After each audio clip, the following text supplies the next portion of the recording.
Alright, we're going to switch out. Use the other side.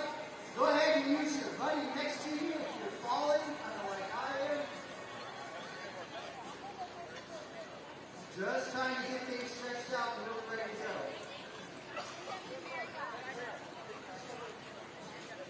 Alright, next down. Put your left foot out in front of you with your toe up. Nice and easy, bend forward. You want a slight stretch in the hamstring. We get a high five right here. We're not trying to pull anything. We're not trying to see how far we can go. Just go till you have a nice stretch. Looking good, guys. Right foot. We're going to switch to the other leg. Breathe. It's going to be a great day.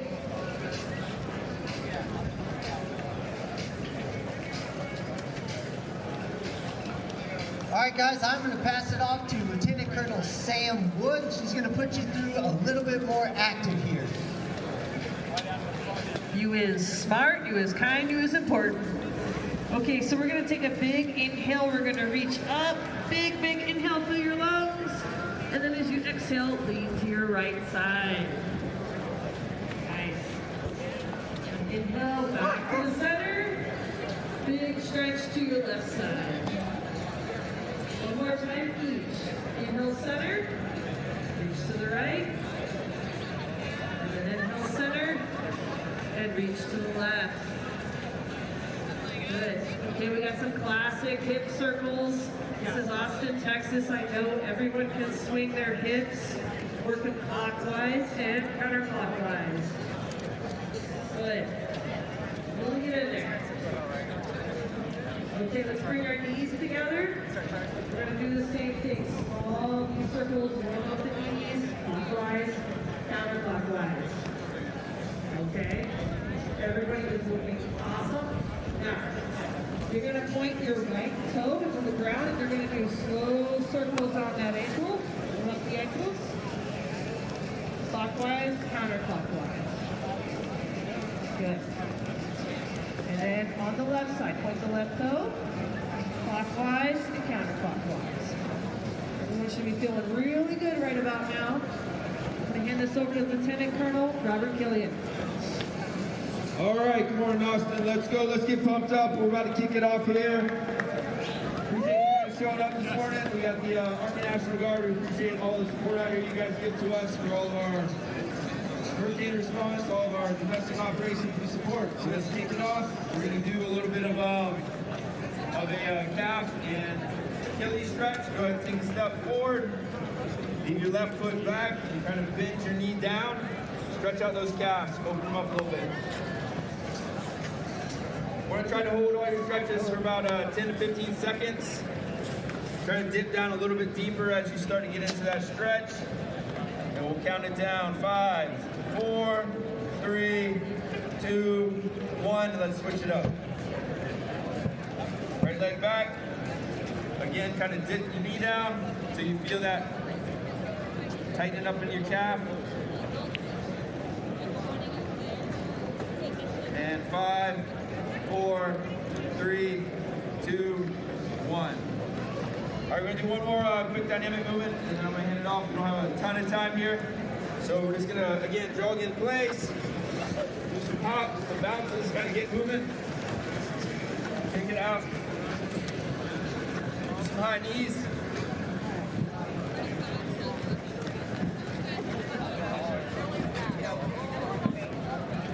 All right, now let's take a minute. Reflect on all the training you guys are doing.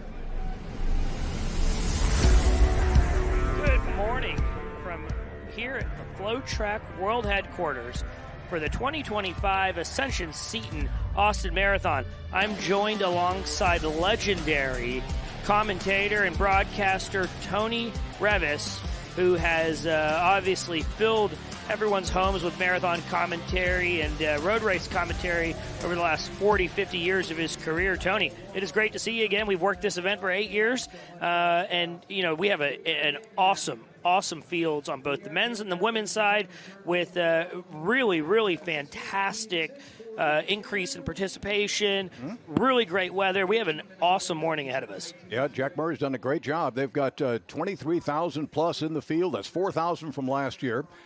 We've got a great men's field put together. George Yanyancha is a two-time champion going up against Joey Whalen, who's a previous two-time champion. But there's many other people that would contend with them as well, and the women's race is equally good. Perfect conditions, a little bit chilly for the people watching, but it's just under 40 degrees Fahrenheit out there. Very similar conditions to last year, so we expect good racing on the streets of Austin. We sure do, and we are joined today, our finish line correspondent is Drew Butler, the former All-American Arkansas Razorback. And then we have Alonzo Rodriguez, who will be bringing us sights and sounds and maybe some food down there in the finish zone. So we have a number of excellent storylines outside of just the elite runners today. We have Ben Duong, who ran the world record in the half marathon, sponsored by the San Antonio Spurs last year in the half marathon. He is actually attempting the full marathon distance today. Jenny Simpson and her husband, Jason Simpson, she announced her retirement from the sport. Olympic bronze medalist, 2011 world champion in the Wonderful 1500. Champion. Yeah, one of the best, maybe the best female American distance runner, middle distance runner of all time.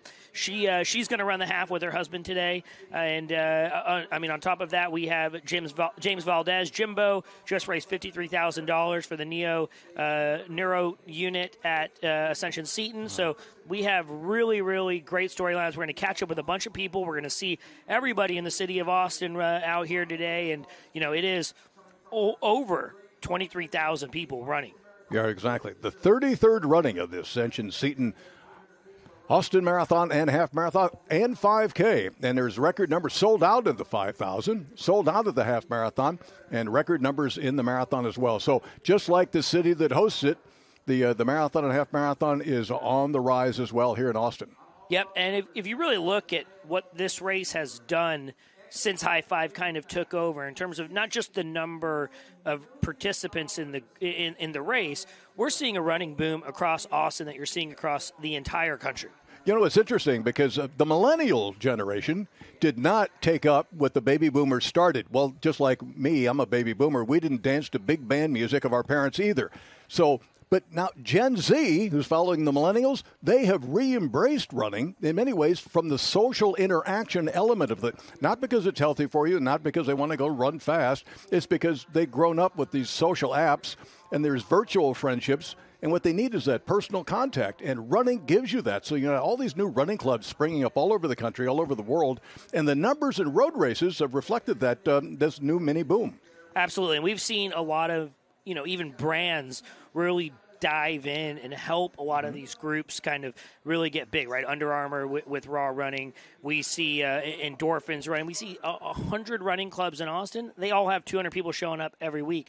And, the impact on the local economy, the local businesses, the places these guys meet at is tremendous. And it is really cool to see 25, 30-year-olds, 21-year-olds not just drinking 6 beers at the bar, but actually getting 10 miles in, 8 miles in every day. December, the Honolulu Marathon, and now it's over 50. It was a 52nd annual Honolulu Marathon last December. They had record numbers in their fields as well. And talking to their president, Dr. Jim Barrahall, they said it was a complete swap in numbers. It used to be like older mainlanders and then younger Japanese. Now it's the older Japanese and the younger mainlanders. Their number one demographic this year was the 20 to 29, and the second biggest was 30 to 39. It used to be 40 to 49. So that those numbers are really telling, and the sport has really become a unifying factor for many people. It has. And, what we see here in Austin is a direct translation to how big this race has really gotten. This is, when we spoke with Jenny Simpson yesterday, and we'll talk to her later today. She highlighted 10 big events that she's one of the world's best runners, and she highlighted her 10 biggest events that she wanted to make it to in the United States, and she circled the Austin Marathon on there. Great city, really excellent energy, some of the best food in the country, and a world-class race operation. And she said, I got to be there. I want to make sure I get my belt buckle. Every marathon participant and half marathon participant today does get a belt buckle when they cross the line. And you don't see that, as she said yesterday, unless you run 100 miles at Western States. So it is you don't have to run 100 miles and you get a belt buckle. And so, as we kind of get ready for this big morning of racing, really the underlying tone here is how awesome and how the city of Austin has totally embraced running and how the event has grown with with everybody embracing it. I like the February time schedule as well. It's not as packed as that springtime and the fall time. So there's a great opportunity here in Austin for people that want to run a marathon on a very fascinating course, which turns out to be, from our standpoint, a very good race course. Yep, and as we look ahead, the men's record is 2:14 and change, and this men's field is absolutely good enough to make a serious assault on that men's course record.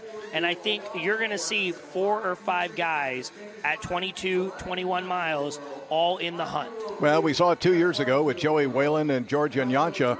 They went back and forth over the last 5 to 7 kilometers. 4 or 5 times George got a lead, and then Joey came back on him, and only in the last kilometer, where there is a little hill, which is very telling. It's a very well-placed hill. It's not long, but it's kind of sharp and steep.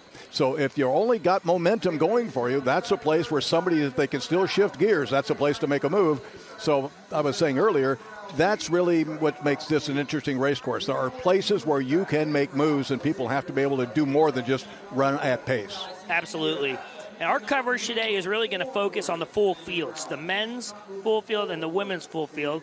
As the race gets kind of going, Tony and I are going to, give you a full rundown on who the contenders are, and we will have an absolutely loaded men's and women's field. I expect to see 2 very close races. Kelsey Bruce's course record in 2022 is 2:35 and change.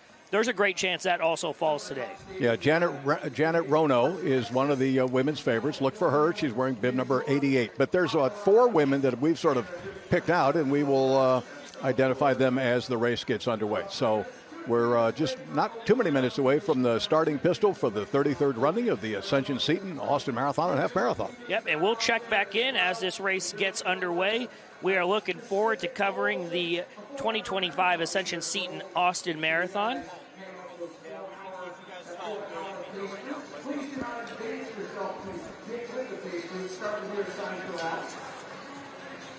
To give you an idea on timeline of the corrals. Race starts at 7 o'clock, so we'll have our 8 corral start. 7:05 would be B, C is 7:10, D 7:20, E 7:30, and F at 7:40. We'll have a little break, and we're going to do our 5K. What do you got there, Larry? Time machine? You gonna go back and see how the pyramids were built or something? Nope. Ellen and I want to go on vacation, so I'm going to go back to last week and buy a winning lottery ticket. Can I come? Only room for one. How am I getting home? Sitting on my lap like last time, Ronald. Fine, but I'm bringing this. All right. Or you could try one of these savings options. The right money moves aren't as far-fetched as you think. There it is. See? Told you it's going to all work out. Thanks, future me. What fulfills potential? It's not the glory, the finish lines, the accolades. It's the promise to never stop. A commitment to the journey. Putting belief in front of ability. Whatever it takes. We are here to remind you, there is more to your potential. Fuel it. At Ascension Seton, we're committed to being your first choice for healthcare in Austin.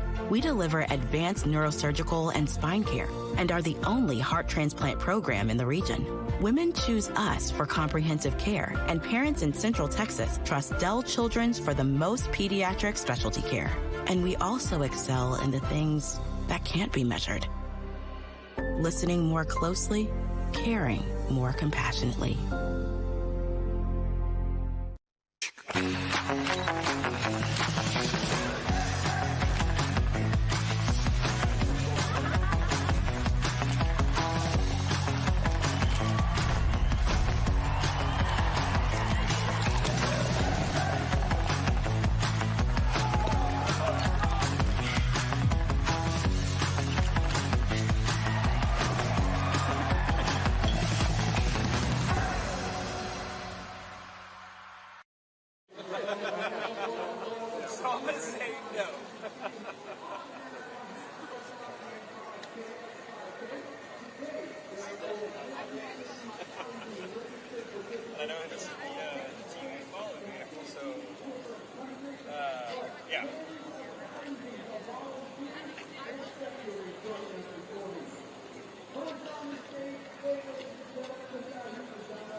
5K, the half, or the full, whether that be a few months ago, a few weeks ago, a few days ago, you made a commitment. Today you get to honor that commitment. And our tagline with BPN is Go One More. And Go One More was founded on Town Lake Loop in 2019 when I was on a training run for one of my first marathons. And what Go One More means, and you'll feel it, you'll experience it today, is when it gets hard, when it gets tough, when it gets challenging, as it should, it's leaning in. Whether that's mile 3 or mile 25. So today, honor that commitment you guys made, signing up for this race today. When it gets hard, go one more. Appreciate you guys. Let's get it done. Awesome, Nick. Thank you, my man. Thank you, thank you, thank you. Now, ladies and gentlemen, please remove your hats as we sing our national anthem in respect and as we honor this beautiful country and as we pay tribute to our service members and responders. Ladies and gentlemen, singing our national anthem today, she is the Vice President of the Recording Academy's Texas chapter, Latin Grammy nominee for Best Pop Rock Album, and our very own local Austinite, the exceptionally talented Gina Chavez. Oh, say can you see by the dawn's early light what so proudly we hailed at the twilight's last gleaming, whose broad stripes and bright stars through the perilous fight o'er the ramparts we walked were so gallantly streaming, and the rockets ran there, the bombs bursting in air gave proof through the night that our flag was still there. Oh, say does that star-spangled banner yet wave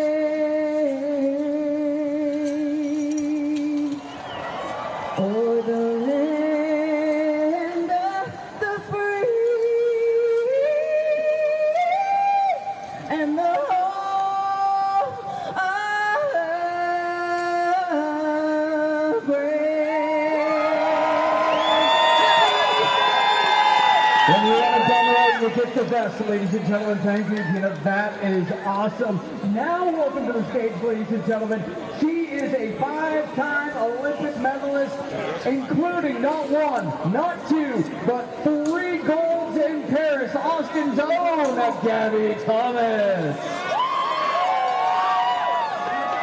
Hi, everybody. I am Gabby Thomas, and let me just say, everyone here showing up is so awesome.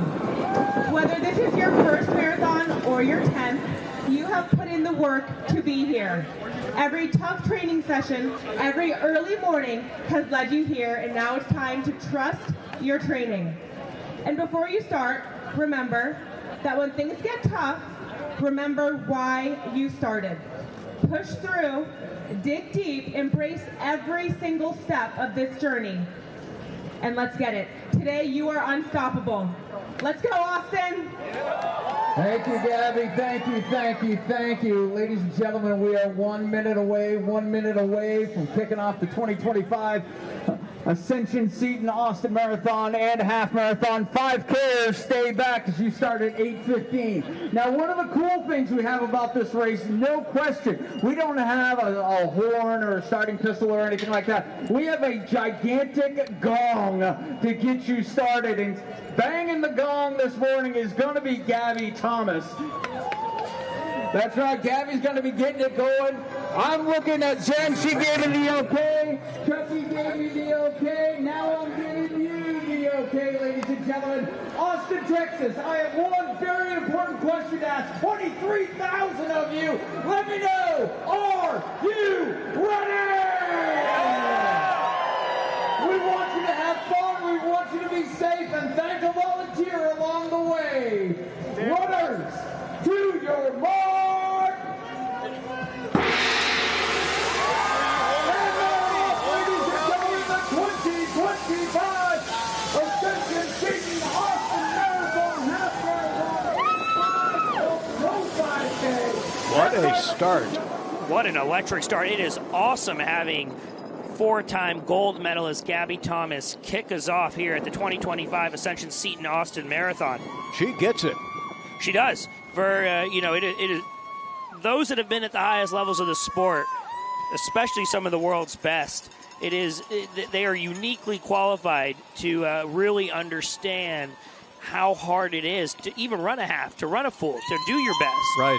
She may be a sprinter, but the concepts are exactly the same from 100 meters through the marathon. It's all about preparation and training and dedication, and when times get tough, because they get tough in the sprints as well, you got to be able to persevere. And she did that, winning her 3 golds in Paris.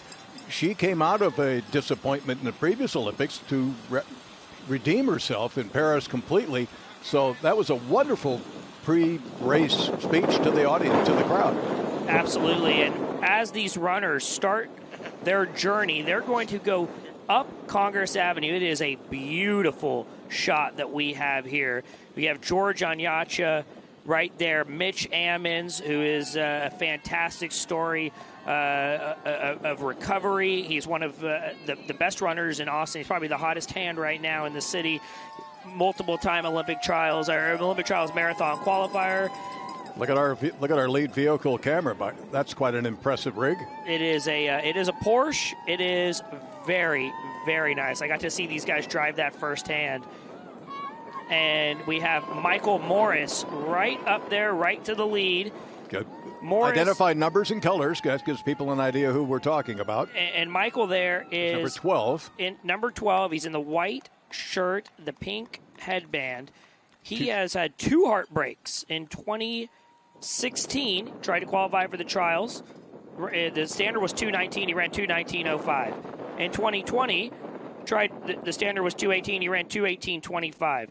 Then he finally got his big breakthrough in December of last year, where he ran CIM. He ran 2:17 and change. And now all of a sudden he's looking like a guy that can really contend here at the Austin Marathon. Right, and on the far right in the multicolored outfit is George Onyacha, who's our 2-time defending champion, won it in 23 and 24. And then in the middle, number 14, that's Connor Weaver out of BYU, representing Tracksmith with a personal best of 2:13.56 from the 24 Olympic trials. A BYU man. Yep, and we spoke with him yesterday. He is very good friends with Connor Mance, America's current best marathoner, American record holder in the half marathon. And Weaver's got a great story. He's actually a professional triathlete, and this is just a little kickoff for him. Test his fitness, come down to Austin. He lives in Dallas, and he's going to really see how good he's going to be, not only in running, but how good of a triathlete he's going to be this season. But what sort of confidence must he come into with all the success that BYU on both the men's side and the women's side had in recent years?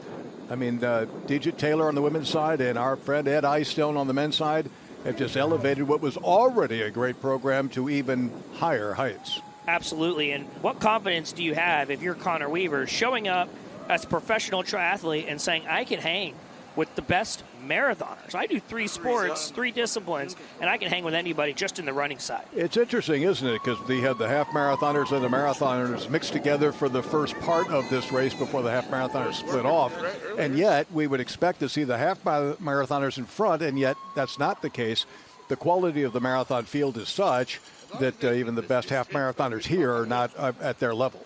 Absolutely. And you see George over there in the right in the orange and yellow singlet, and Michael Morris in the all-white pink bottoms and the pink headband there, representing Bat City Track Club, a very good regionally competitive, nationally competitive group, a marathon group that is started here by Jeff Cunningham, Mitch Ammons, Michael Morris. There's a number 5 or 6 men that are Olympic trials qualifiers down here, all in this one group. And you can take a look at our race courses on the left of the screen. And the marathon course almost looks like a bird of paradise. It goes in all 4 directions. So whatever wind there is, and there's a very, very light breeze out there today, is going to be, you're not going to make up anything on one side that you can lose on the other. What a beautiful skyline of downtown Austin. And this first part of this race course is, so you can see it on this camera angle, is a slight upgrade. It is a very, very slight uphill, and it is a beautiful shot there of the Capitol in the background, Tony. But it is a very slight little uphill. You know, the good thing is, you know, for a guy like Michael, for a guy like George, a guy like Joey Whelan, they know the course, especially Michael, who trains and has run every one of these miles a million times. So none of these guys are going to go out too hard. They know the race is going to be won in the last 10K. When you hit Cesar Chavez, it is flat, net downhill all the way to the finish, and these guys are going to be very, very cautious as they navigate the first 10K here. One of the people being cautious in only a second marathon is on the right of the screen. He's in the long sleeve with the yellow wristbands and the gloves, and that is Bradley McAvoy from Zimbabwe, living out of El Paso, Texas, a Tulane grad, number 24. He, along with George, ran the Miami Marathon just 2 weeks ago, and talk about how the sport has changed in recent years with the introduction of super shoes. Well, the fact that these guys have run a marathon 2 weeks ago and now they're coming back to compete again is a testament how these shoes have made such a huge difference in the recovery and in training. So we've got Bradley McAvoy living in El Paso, Texas, with his former community college coach, but he's only in his second marathon, and so he's going to be a little bit more cautious. But watch out for him, because he has got the training, he's got the 10K 28-minute speed, and he's got that little bit of experience where he went out at 2:13 2 weeks ago in the hot, humid conditions of Miami, kind of smacked into the wall just a little bit and finished at 2:22. But he is a much better runner than a 2:22 would indicate, and he's trying to prove it on a good day to run here in Austin. Absolutely, and at the back of this lead pack that you see here is Jarrett LeBlanc. Jarrett in the orange? In the orange, and the black hat. He's just tailing off the back of the chase pack. His coach is Terry Howell, who Tony has known for many years. Jarrett comes from a tiny town in Louisiana in the middle of a rice field. He graduated with 28 people in his class. He ran college at McNeese State. He's a good but not great runner. Has steadily gotten better. He has a 2:13 marathon best. He hasn't run a full marathon since 2021. Has a couple of kids at home, and his wife is out here with his kids supporting him. But he told me yesterday, I'm ready. My goal is to win. I don't want anything but a win. And we're going to take a moment here and pan over to one of our presenting sponsors who has a little message.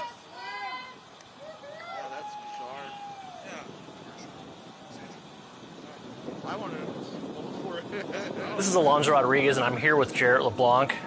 Jarrett, one of the things a lot of people don't know about you is that you're a world record holder. Can you tell me a little bit about that? Yeah, sure. So back in July of 2020, I broke the current world record for a half marathon on the treadmill. And it really isn't a crazy record, but it's something to get out there and do something with the community. And given my job, what I do heart ultrasounds on adults and kids. So we raise money for kids with congenital heart problems. And there's a specific camp called Camp Boncoeur that we raise this money for. And so we just got on a treadmill and set the speed and took off, and we were able to accomplish it. And we raised over $20,000 that day. That's amazing. Can you tell me a little bit about yourself, and I guess what kind of led you to attempting this? So I was kind of in between. I have two kids right now. My daughter was already born, so I'd kind of taken some time off of running away from the elite scene, kind of lost some fitness, and this was just getting back into fitness kind of thing. And it really entailed of me having a purpose to get out every day, because I wasn't in the shape I'm in now. So I needed something to kind of get me out of bed to be like, hey, these kids are counting on you. Like, get out there, train. Let's get this record. Let's raise some money. And so it really just helped motivate me to kind of get to the next level again. Yeah. That's amazing. And I see your shirt says Levee Breakers. When I think of Levee Breakers, I'm thinking of overcoming adversity. Can you tell me a little bit about that project? Sure. So originally where I'm from, I grew up in a small rural community, a place called Hathaway. It's just north of the interstate. It's nothing but rice field and crawfish farm. So, going for a run, I'd go run for an hour and a half and not see any traffic, nothing. But it's surrounded by levees and, field roads. And so it's part of my coaching brand, Levee Breakers. And you hit the nail on the head, coming over at adversity to accomplish something. And it was just something that just really stuck with me one day. I just watched my wife run along the levee. And I'm like, man, and it just clicked. And so we've been formed now for a few years. I do a lot of virtual coaching and stuff like that, but really just kind of trying to promote the name out there. What brings you to the Austin Marathon this year? So we're kind of down the road, about 5 hours away, but this is really a kickoff to fitness as well for coming back and trying to give elite marathoning one last go. And I think this is a great course that can really, it's almost like a chess match, because there's a lot of good guys that are running tomorrow.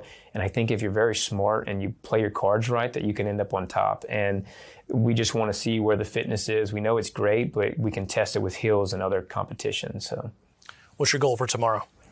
Not lose. Well, we're looking forward to seeing you out there tomorrow. Yeah, thank you very much. Thanks for having me.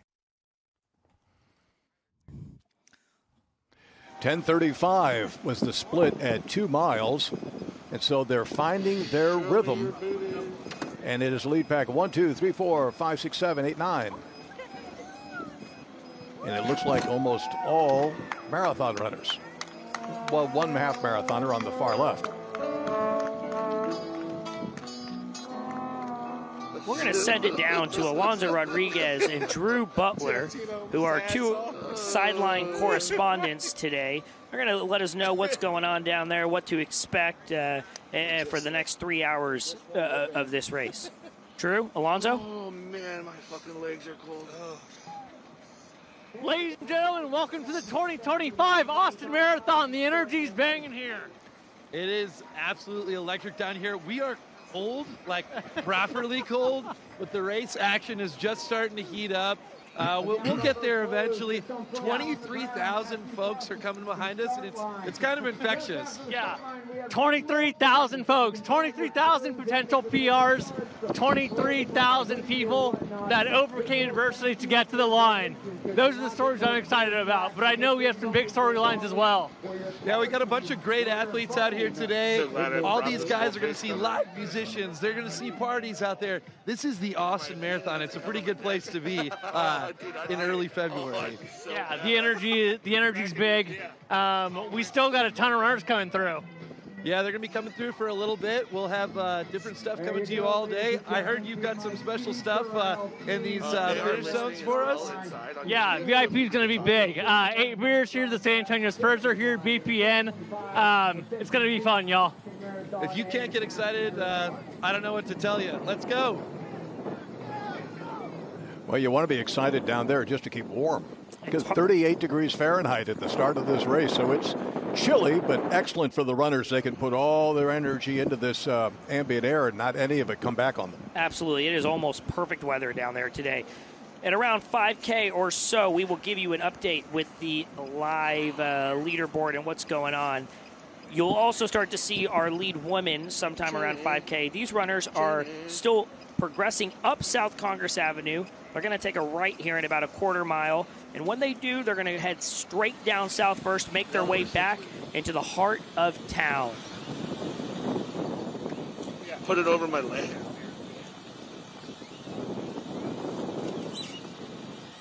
Oh, wait. So pick out some of those men. Number 12, once again, in the lead. That's Michael Morris out of here in Austin, Texas, with a PR of 2:17:05, which he ran last November at the Indianapolis Monumental Half Marathon.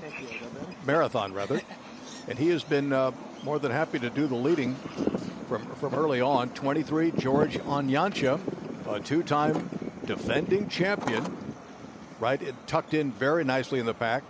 A couple of half marathoners with the 5-digit numbers right in there as well. Number 14 on the tucked in behind number 2379 is number 14. That is Connor Weaver, our professional triathlete, BYU grad with the 2:13:56 personal best in the marathon from the Olympic trials last year. So, you know, we're not sure this is a personal best course, but you don't want to, I haven't talked with him, but I don't know what kind of shape he's in, but he's right up there, more than happy to mix it up with the leaders at this point, heading toward the 5K mark. And you see there, bib number 22,379 on the left-hand side of your screen, white singlet with sunglasses. That's Mitch Ammons. He's a 2:16 marathoner. He's run 64 minutes for a half. He's a Olympic trials qualifier. He's got a great story. He's a recovering addict. He's really changed his life around and is a huge pillar of this Austin running community. And right behind him, right in the middle, all black, bib number 19559 is Anders Narita. Anders Narita, these guys are both running the half. They're in the pack here with these men's leaders. So these men's leaders the men's marathon leaders really got to make sure that they know Mitch and Anders are only running halfway, and they are really good. So at some point they will break away, but Anders has run 151 for 800 meters. He's also run a 407 mile, and he's run 1544 for 5K. So Mitch may not just be the only person up there. I think Anders here, who just graduated in 2024 from Northeastern, is going to be right there with Mitch, and we're going to have a great half marathon finish. And Mitch may not just be able to break away like he has been the last 5 years in every Austin road race he's been a part of. Mile 3, 15:55 unofficially. Mitch has got those bomber quads too. So this course, whatever downhills they have, sometimes that's what kills you on these longer races. Not the half marathon necessarily, but he has got the quads to handle it. The sun is just in the wrong place, so that glare on that number 10071, is it? It is Stevie Clark, and she's running the half marathon. Flying right along, beautiful tempo. Absolutely, she is looking fantastic right now. Yellow hat, just cruising along. Just a completely different mindset for the half marathon than marathon. You can go right to that threshold, your anaerobic threshold in that half marathon like a 10K, and just kind of hold right there. Marathon is much more a management of fuel type effort, where the half marathon is much more of getting yourself right on that edge and then holding that edge as long as you possibly can. Man, how about the camera work today already, Tony? This camera is beautiful and steady. It is really providing a great experience at home for those tuning in. Good morning if you're just chiming in here and checking out the FloTrack live stream of the 2025 Ascension Seton Austin Marathon. I'm good. Beautiful view of downtown Austin, and now we pan back to the men's marathon leaders with Michael Morris, who is taking the lead and doing all the early work here. We talked to Slim yesterday. He's really, really excited for this race. I can tell you the 5K split was 16 minutes, 27 seconds, which is 17 seconds slower than it was last year. It's interesting because the better the field in many ways, the more often you'll find a tactical affair, as people are much more cognizant of who they have to compete against for the entire distance, trying to win the race. And once they find their rhythm, get into that nice rhythm, they sort of lock in the marathon. And right now they're more than happy to let number 12, Michael Morris, do that leading. He's a guy from Austin, 35 years of age. The other people probably know that this guy's trained on this course, knows it inside and out. More than happy to let him do that pace work. Absolutely.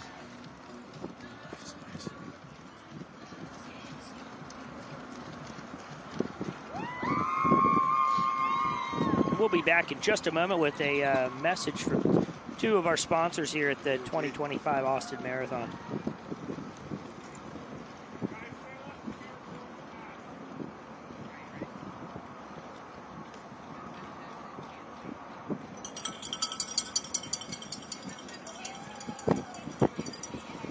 What do you got there, Larry?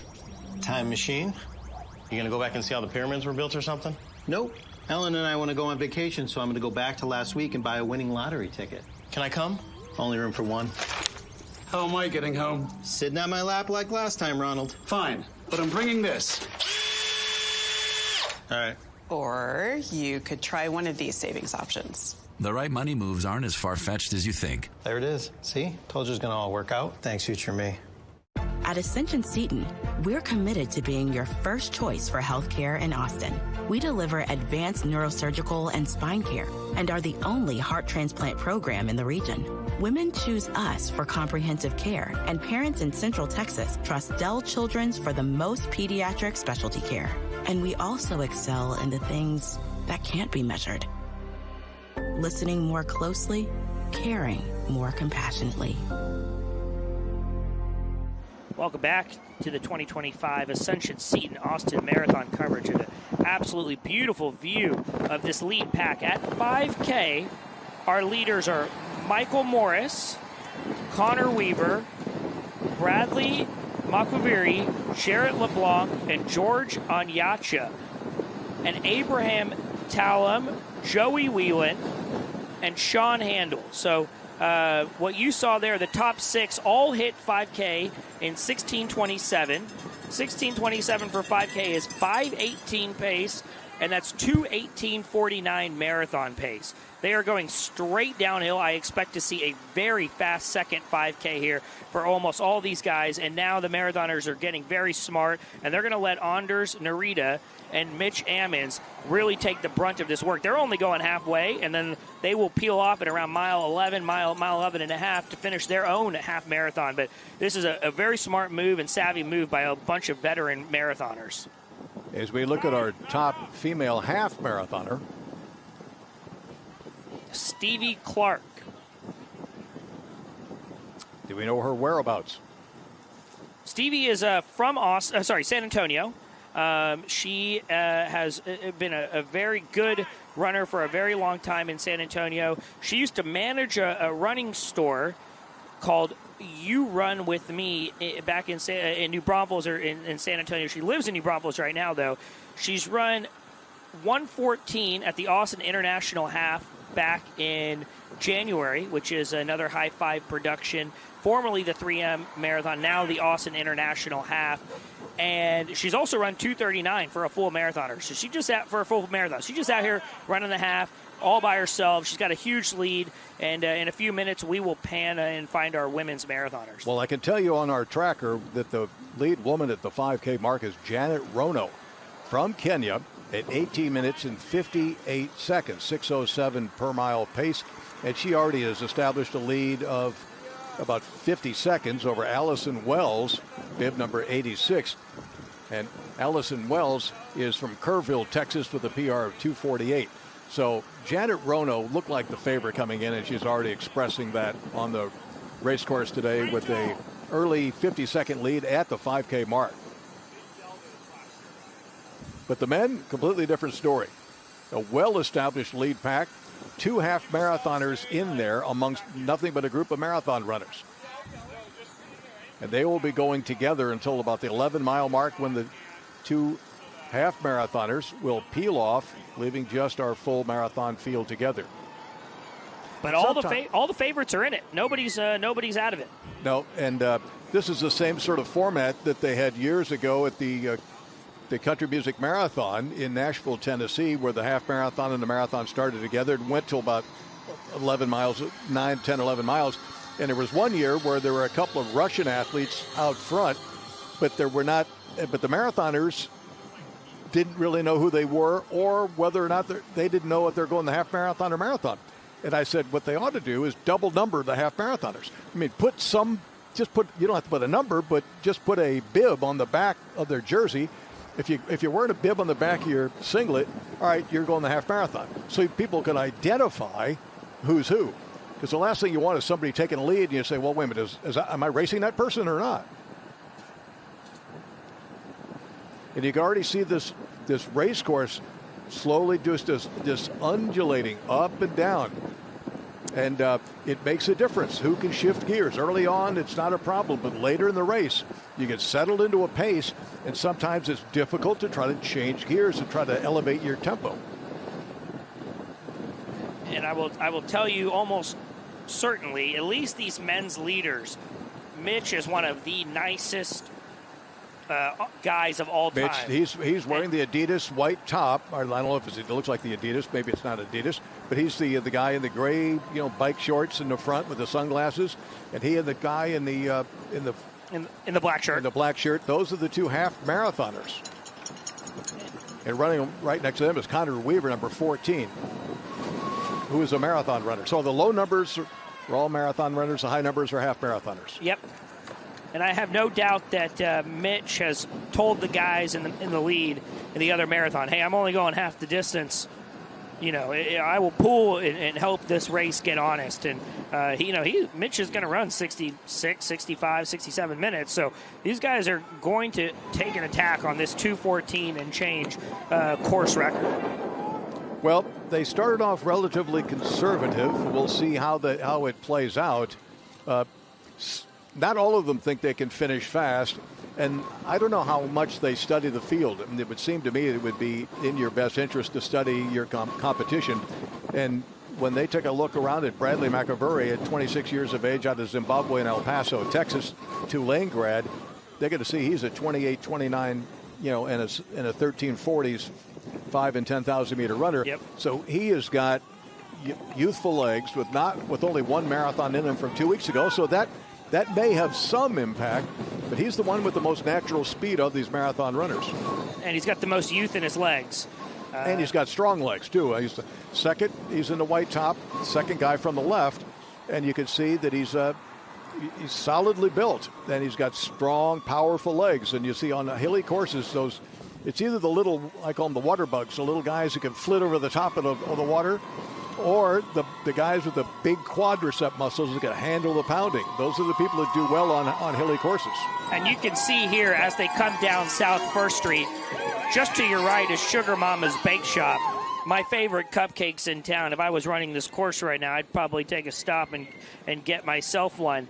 But this is a downhill part of the course. They're going to run a really fast 5K here. Don't be fooled by the early 5K where they ran 16:28 at 5K. Don't be fooled, as Mitch is pointing to a lot of his friends out there, and he's in the white top, pointing to a number of his friends, one of the most popular guys in town. Sponsored by Bat City Track Club, coached by Jeff Cunningham. BPN, who's a major sponsor of the Austin Marathon, also supports Mitch in his endeavors. And so he's going to have a million friends on this course. He's pumped up. It's a last-second entry to run this half, and he's really excited about trying to get a win in this 2025 Ascension Seton Austin half marathon as well.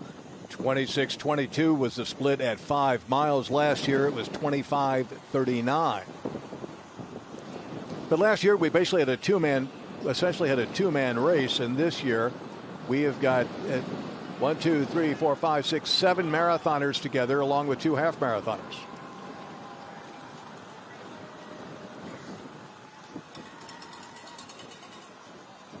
And you can see that Connor Weaver is taking as much of the draft off our 2 half marathoners as he possibly can. And now there's a couple of stride gap back to the remaining marathon contenders. I mean, what a beautiful view and shot of all of these marathoners just absolutely flying. They all look so light on their feet. No one's in any stress whatsoever. Look at Georgia Nyongcha on the left. Now look at that left foot hit the ground. Look at that pronation. And he's got those multicolored purplish socks. And man, he looks so good. But but that's one of the things about these new super shoes. I mean, the stability is one of the issues they have because they're so jacked up with near 40 centimeter midsoles. But a lot of people do that. He really pronates on the inside. But now we can see the half marathoners starting to open up a little bit of a gap and dragging Connor Weaver along with them. And again, BYU grad, living out of Dallas, pro triathlete with a 2:13 personal best from the Olympic trials in 2024. So he's a 2:13 man legit. And right before we hit 10K here, we're going to turn it over to a quick commercial break. Early, celebrating 30 meters out. 5,000 meters on the track, ready to roll. Collegiate national lead. The close there on her inside, but it looks like Shaki could take this front to Brad Fisher, the American record holder. This is Super Cuban. But Holloway crossed the London. He's only 3/100ths outside the world record. Perfect. And at 5K, Your women's leaders are Janet Rono, who ran 18:58, 6:07 pace. And Janet Rono is competing for her share of the $10,000 in prize money on the women's side, $4,000 for winning. She's on 2:39.50 pace. She split 5K in 18:57. Allison Wells, who we talked to yesterday, ran 19:40, and Christine Ramsey Hardy was 20:42, which is 2:54 pace. So you have Janet Rono, Allison Wells, and Christine Ramsey Hardy all in the top three there. And in just a moment here, these guys are about to hit 10 kilometers, this lead pack. And you can see this downhill section. Connor Weaver's going with Mitch. He's going with Anders Niatra. Anders, again, graduated in 2024 from college, 407 miler. From Northeastern, right on Mitch's tail. He's about 14 or 13 years younger than Mitch, but that's not going to stop him from taking a real stab. And if Mitch leaves Anders hanging around too long in this race, Anders is going to have a lot of speed left. Does Anders know the course? I don't know where Anders currently lives. We didn't get a chance to speak with him before, but that is going to be a massive advantage for Mitch that he knows. Mitch has put in 1 million miles around the trail, around these roads. They're talking to him right now. He's talking, and you wonder what they're saying.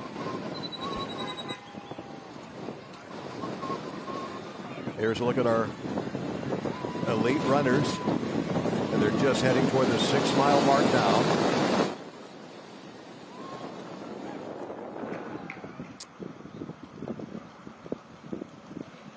And now Connor Weaver has gone to the front of Mitch. And the pack is caught right back up, and this is what we expect, that the kind of an accordion is that moves out and moves back.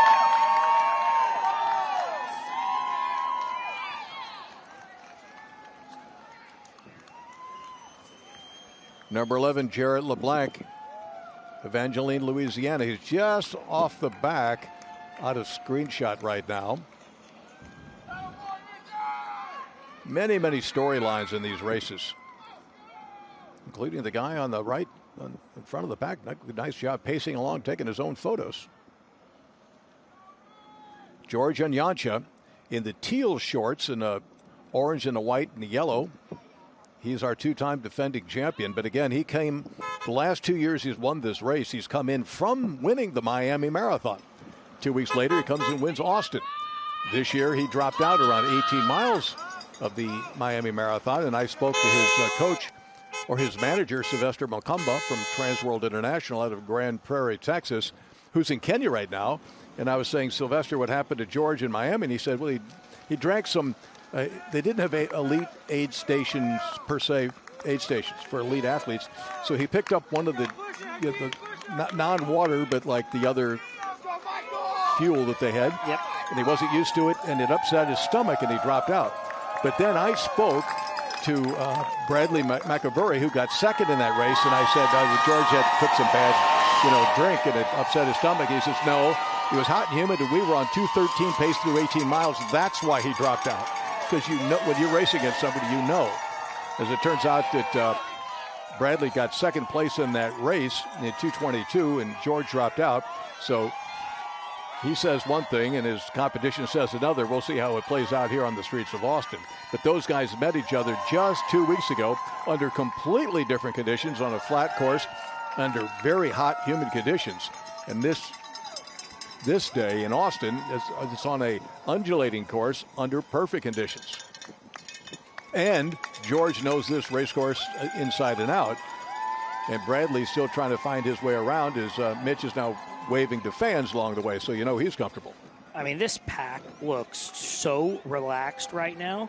And they're all together, every one of the leaders. The only person that we had expected to be there was the two-time champion, Joey Whalen, who recently got married in October. I'm surprised, very surprised, because this was what he, quote-unquote, a get-right race for him. Absolutely. But kind of maybe he's having a tough day. We didn't even see him really in view at 5K. That's okay. I talked to him yesterday. He mentioned there's a bunch of snow in Buffalo. He's been having to do a lot of work on the treadmill. And next week, I think him and his wife Mona are actually headed to Australia, New Zealand for a big honeymoon. Here's our 10K split, 32-34, 5:11 per marathon pace. You check it from last year. Last year, 10K, 31:46. So about 50 seconds off what they were last year. They are now heading down Cesar Chavez. As you see, Mitch Ammons in the white singlet with the sunglasses is waving to basically everybody in the whole city of Austin, as he knows pretty much everybody in the city of Austin.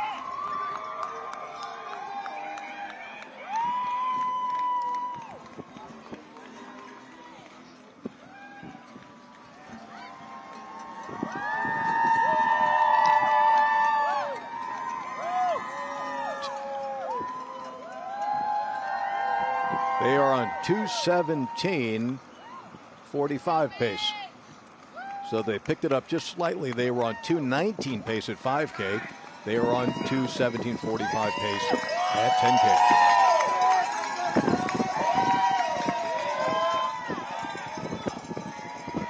It was a 16:07 second 5K after a 16:27 opener. Now, Tony, you've covered the marathon and elite distance running at the highest level for 4 or 5 decades here. And I got to finally hang out with Jenny Simpson this weekend, and we're going to play a clip, and then I'd love for you to tell us a couple of great Jenny stories. I am very lucky to be joined by Jenny and Jason Simpson. Jenny, the 2011 world champ, 2016 Olympic medalist. Wow, 16-year-old me is like right now. That's very sweet. Thanks. But yeah, Colorado alum. Jenny, you just stopped your professional running career, and you all are on a mission right now.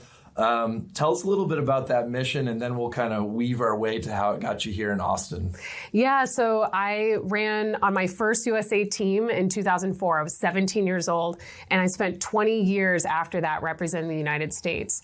I retired in November, and I kind of realized, like, I've been all over the world representing a country that I haven't really gotten to explore yet. So we set aside a year of our lives, my husband and I, Jason, and we're hitting the road. We're doing 50 states in 50 weeks, and we're calling it the Run USA Tour.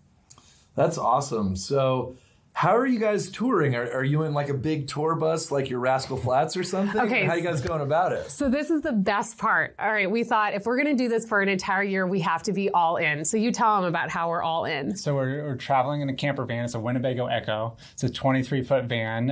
It's Jenny and I and our 2 dogs, Truman and Barkley. Yeah, and we rented our house for a year, so we can't really go back. We sold our cars, so this is like full-time, all in what we're doing for 2025. Okay, so before we get back to running, what's our favorite road snack so far? You guys have to have that's a good question. That's a really good question. I don't know. Chocolate chip cookies. Like, that's where we get everywhere we go. True. And that's pretty universal, like pretty American. You can get a good chocolate chip cookie kind of anywhere. So good bake shop. We have a bag of Cracker Jacks right there in the middle. Popcorn, you just pop it in. Yeah. The Cracker Jacks were disappointing, though, because all the peanuts fall to the bottom. I was like, I don't know. They're not the same as I remember as a kid. Okay, we may be having a Winnebago Cracker Jack debate after this. Yeah. So you're here at the Austin Marathon. Tell us how you picked this for your Texas leg of the journey and what y'all will be doing tomorrow. Yeah, do you want to tell them about why we're in Austin? Yeah, 50 states in 50 weeks, so you don't want to do a lot of backtracking. The U.S. is big. So Jenny sat down with a calendar and like the most efficient route around the U.S., and she started putting the pieces of the puzzle together, so to speak. And we knew we were going to be in the South, during the winter. And we saw Austin marathon weekend, and we're like circled that. Like, let's make sure we're here during that week. Yeah, I have to say, the efficiency is pretty important when you're going to try to cover 50 states in 1 year, the driving efficiency. But we did pick out about 10 major events, running events in the United States, that it's like we want to be there for that event. And Austin made the top 10. So we're here in Austin to run the half and win that belt buckle. That's awesome. So last thing, you have traveled the world as a professional athlete, and you're in these high circuit Diamond League races. What is it like to kind of be in the grassroots side of competing and kind of be amongst the crowd instead of in these stadiums competing in track and field races? Yeah, so most of my pro career was, like you said, in a stadium running the 1,500 meters. Track and field, like that's where I made my living and made my stamp on the sport. But I got involved in running because of road racing. You know, you're a little kid, you go to a 5K and you win an age group award, and that was like addicting to me. Like I wanted to keep coming, and you know, you get the orange slices in the community after it's all over and an age group award. That was like bliss for me.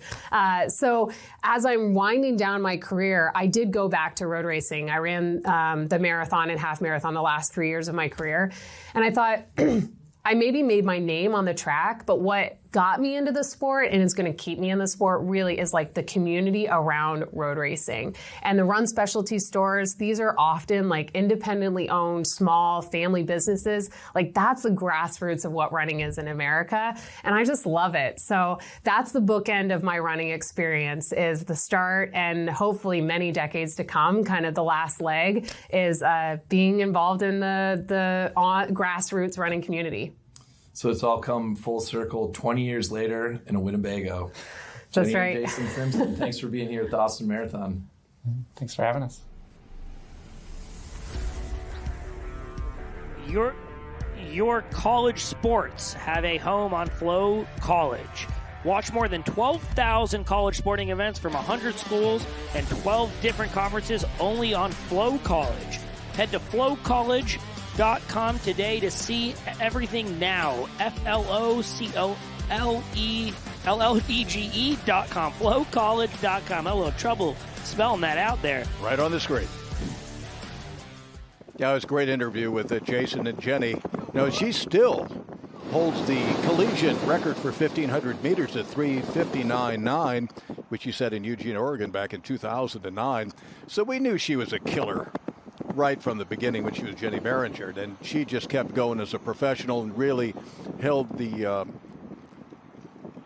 honor of the United States for so many years out on the Diamond League and the World Championships and the Olympics. And you could just tell from the personality.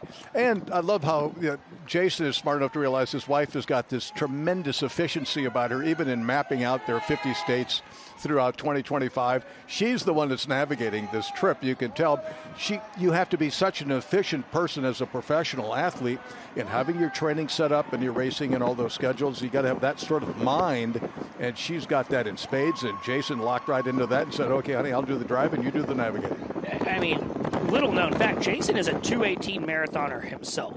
So Jenny gets a lot of kudos, but Jason put his body through a lot to help her get ready over the years. 2:18 is good. But in that family... yeah, in that family, Jenny is certainly, she's the crown jewel. But, man, it was cool hanging out with them all week. Great couple, wonderful people, and we are honored to have them select this race as one of their many stops around the country. 42 minutes and 30 seconds on the clock in both the marathon and half marathon here at the 33rd running of the Ascension Seton Austin Marathon half marathon. Also a 5K going on this weekend as well, with record fields. Sold out at the 5K, sold out at the half marathon. Record numbers in the marathon as well, 23,100 in all. A record field as the sport of running as the athletes go up another little upgrade. And the pace has officially ratcheted down. At 10K, we have George Anyacha, Connor Weaver, Jarrett LeBlanc, Michael Morris, and Abraham Talam, and Bradley McAvery, all right there. The Zimbabwean is right there in 6th. They all hit 10K together in 32:34, which is 2:17 pace. They were on 2:18 pace. They're now on 2:17 pace. They're heading down Lake Austin Boulevard. This is going to be net downhill for the next mile or so for these gentlemen. As you see, Janet Rono there leading with a couple of guys that are going to kind of hopefully pull her along so she does not end up in no man's land. Just in the foreground there, you'll see Brian Diebel wearing the Under Armour Raw green singlet. And Brian is a Division II College All-American from Edinburgh University in Pennsylvania. He's a 30-minute 10K guy, still fit. I know his wife Kathleen and their son Owen are at the finish line there. Really proud of Dad for showing off a little dad strength there and hanging out. We saw a lot of Debo last year with the marathon women and the half marathon women. So Brian is off to an excellent start. As you see here, the men's marathon leaders, what an absolutely beautiful shot of this whole group of guys with Mitch and Anders Nietra running the half. But otherwise, all of our players besides Joey Whelan are moving right along. In the white singlet and the pink shorts, you'll see Michael Morris, the local Austinite. We did get a chance to talk with him yesterday. And he wasn't planning on leading, but he did lead this first 10K, and now George Onyacha, bib number 23, in the long sleeve shirt there and the blue half tights, has kind of taken a little bit of the lead. But we're going to go ahead and hear what Michael Morris had to say yesterday as he got ready for this big race. All right, I have the distinct pleasure of being here with marathon competitor, Texas State track and field alumni, Michael Morris. Michael, I know you. I've known you for a number of years. Shout out to Fleet Feet Austin for bringing us together. But tell the folks who are watching the broadcast a little bit about your background in running and what got you to the start line tomorrow. Yeah, thanks.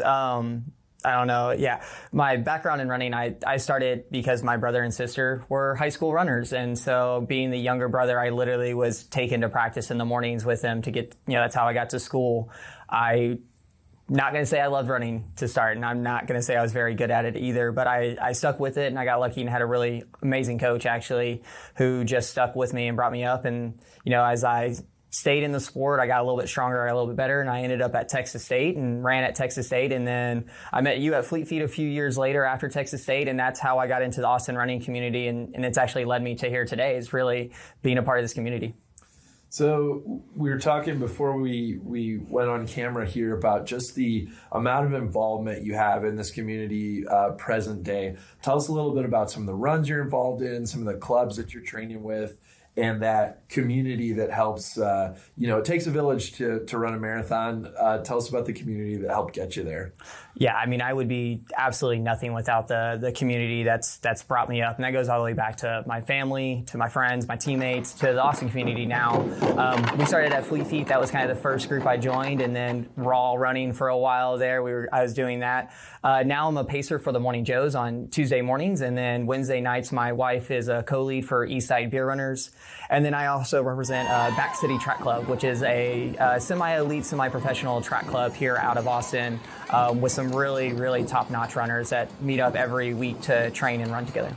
Awesome. So you have made no bones about your goals for tomorrow. You are looking to compete in the race. Tell us about what your goal is for the race tomorrow and what your expectations are for some of the competition that you're going to face.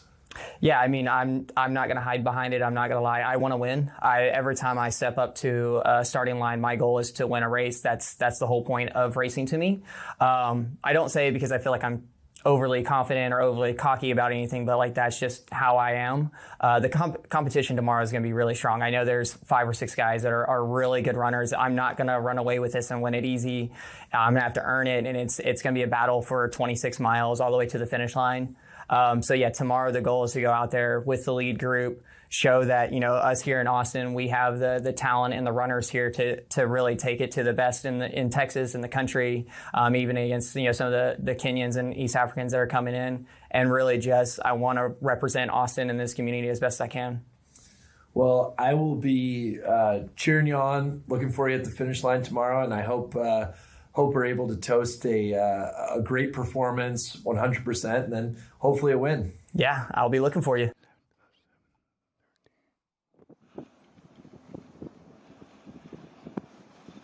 Perfect. And as you see there, right in the main shot there, Connor Weaver is taking the lead. Now, Connor's running the full. Right behind him is, in the black shirt, is Anders Nietra.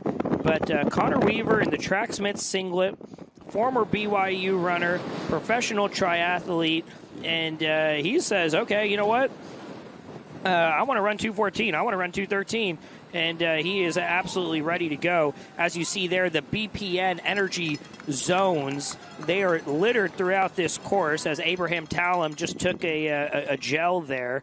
It is very interesting, Tony, when you see some of these elite runners, and they're about to hit 15K, and they're going to hit 15K in 49:17 or so, 49:18. But Tony, what's the strategy here for these elites that are going to the gels so early at 15K when there's 25K left of this race? Well, I know. I think you make sure you get your fluids and your fuel at every stop along the way. It's like you're just not waiting to get one full shot. You just a little bit here, a little bit there. You do this in training, you do this in preparation, and it's just like another one of those check marks you do. And that's one of the things the debutantes at the marathon are not used to doing, is taking fluids on the run, taking their extra carbs on the run. And it's another one of those things you have to learn as you go. So the more experience you've got, not only just on the course itself or at the distance itself, but in the procedures that you have to go through, just little checklist stuff that becomes automatic pilot. And that's one of the things that I know that number 24, Bradley McAvoy, he was one of the favorites in the race out of Zimbabwe in only a second marathon. He's still new to the game. So he's just making sure that, he's making sure that he's got his things. For instance, they said last 2 weeks ago in Miami, they did not have elite athlete stations per se. And because of that, George Onyancha was sort of caught short, taking what was ever available. It did not sit well with him, and he suffered later in the race. Looking at our women's leader, Janet Rono, who had at 10K, 37:07, which is about 20 seconds slower than the pace from 2024 and 2023. But she's all alone, as Allison Wells in second place is at 38:54. So 37:07 to 38:54. She's got this race well in hand, as she has not found somebody of her same level who can compete with her, and she's just going to find whatever man she can find with and run as long as she can with him. And there you have it in the raw singlet, the Under Armour singlet there, the green and teal there. Brian Diebel is a great runner, so he's going to be there. He's running the half today. He's going to be with Janet the entire time. He was just a little bit behind her, about 50 yards behind her at 10K. He's now a couple of yards ahead of her. And as you see here, the men's marathon leaders are about to go by the raw running cheer zone. I have heard that there it is, a little bit of it. But I've heard that there are about 2 kegs and a ton of other booze, and as you see them right here, this is not an aid station, so if George Onyancha is looking to get some water, he will only find himself with beer, and so hopefully he does not take any of this. There's a very interesting strategy there by Bradley. But this is a really great part of the course. It's a little bit of rolling hills, and we are going to make our way through West Austin. Terrytown is one of the most iconic, beautiful neighborhoods in all of the city. We were mentioning earlier Joey Whalen, who was our 2018 and 29 champion, runner-up to George Onyancha in 2023 in a very tight race. He is currently in 7th place at 50 minutes, 7 seconds, 5:07 seconds. So he is about, the leaders went through in 49:23. He's in 50:07. So he's about 40 seconds back in 7th position right now.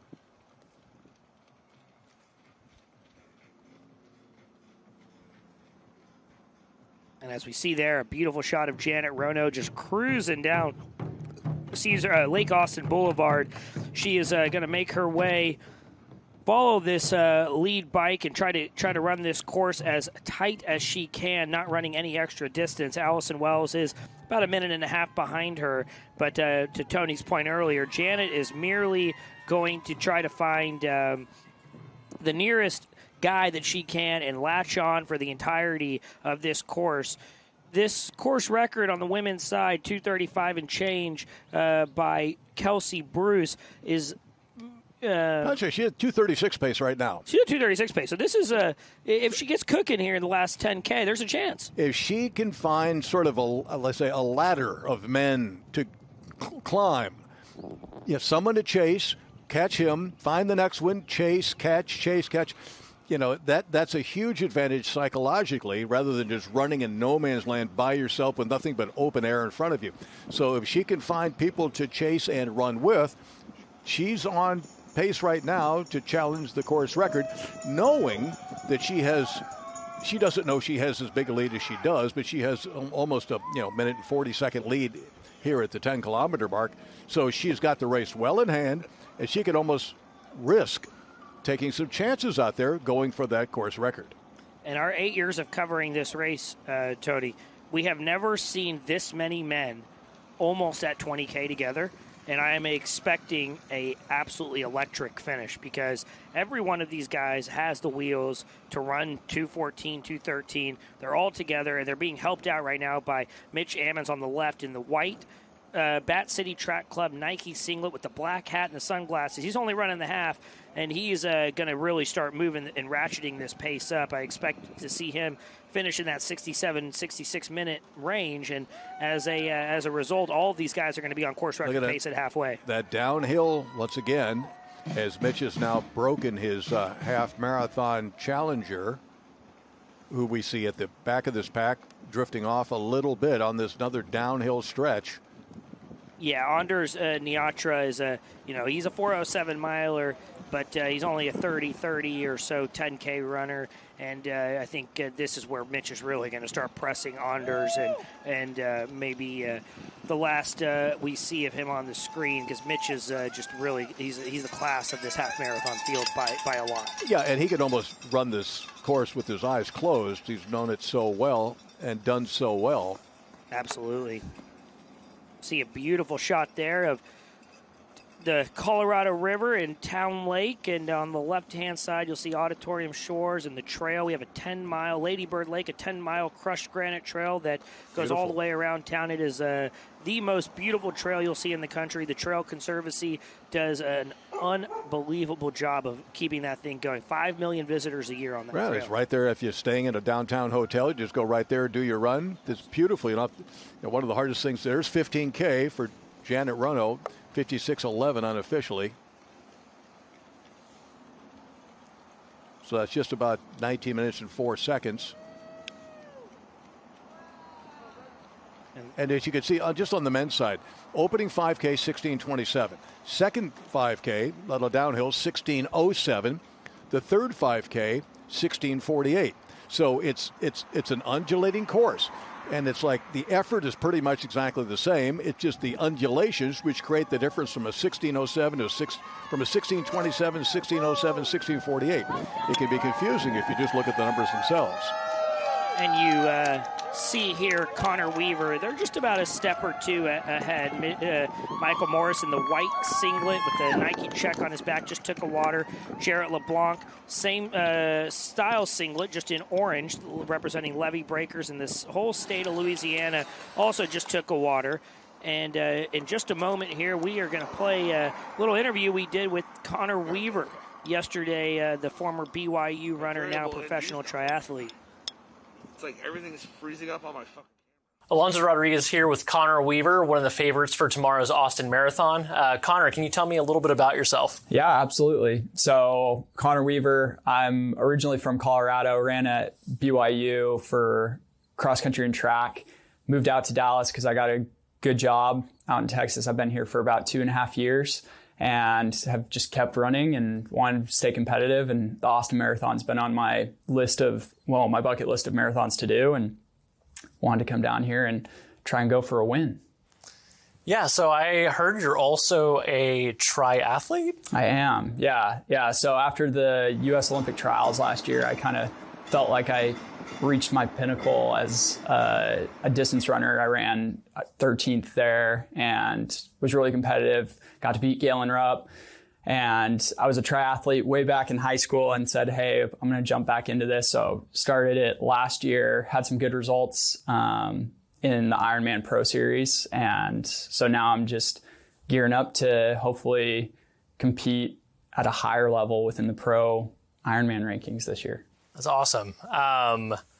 So let me ask you, why Austin? Yeah, first of all, I love Austin. Even though I live in Dallas, I just think Austin's a great city. Every time I've been down here, I've enjoyed running here and being here. It's a great scene. And then I just knew with the timing of Austin Marathon being right now in mid-February, it would give me time to get in a really good, solid marathon before getting into kind of the longer Ironman triathlons later in the year. So it just, timing worked out great. What would the perfect tomorrow look like for you? The perfect tomorrow would look like a win. I definitely want to win. And honestly, just the weather staying where it's at, honestly, right now, it looks like it'll be great conditions. So great conditions, and then just a solid competitive race where I can hopefully compete for the win. Well, Connor will really be pulling for you tomorrow. And yeah, good luck. I appreciate it. And as they say on the internet, mama, there goes that man. Mitch Ammons has broken away. It is pretty much game over for any of the half marathoners. Anders Niatra is chasing Mitch, but the marathoners are very happy to let Mitch go. He is absolutely cruising here, and we will see Mitch Ammons of Bat City Track Club really, put the pedal to the metal here on the rest of these guys.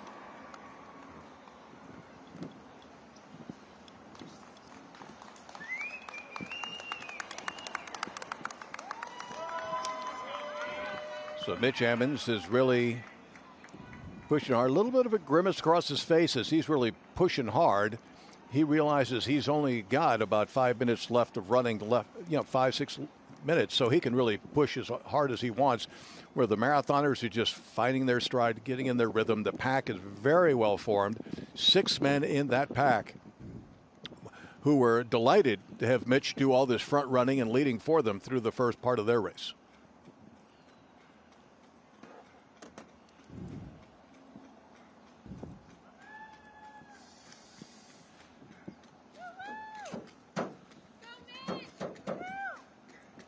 He looks so relaxed, and Mitch here is right on 5:18 pace. He's going to run somewhere around 69 minutes. In around 8 minutes, we will kind of catch his finish as Michael Morris and George Onyacha. Michael in the white singlet, George right in the center of the lead pack there. George Onyacha on the left with the long sleeve yellow shirt.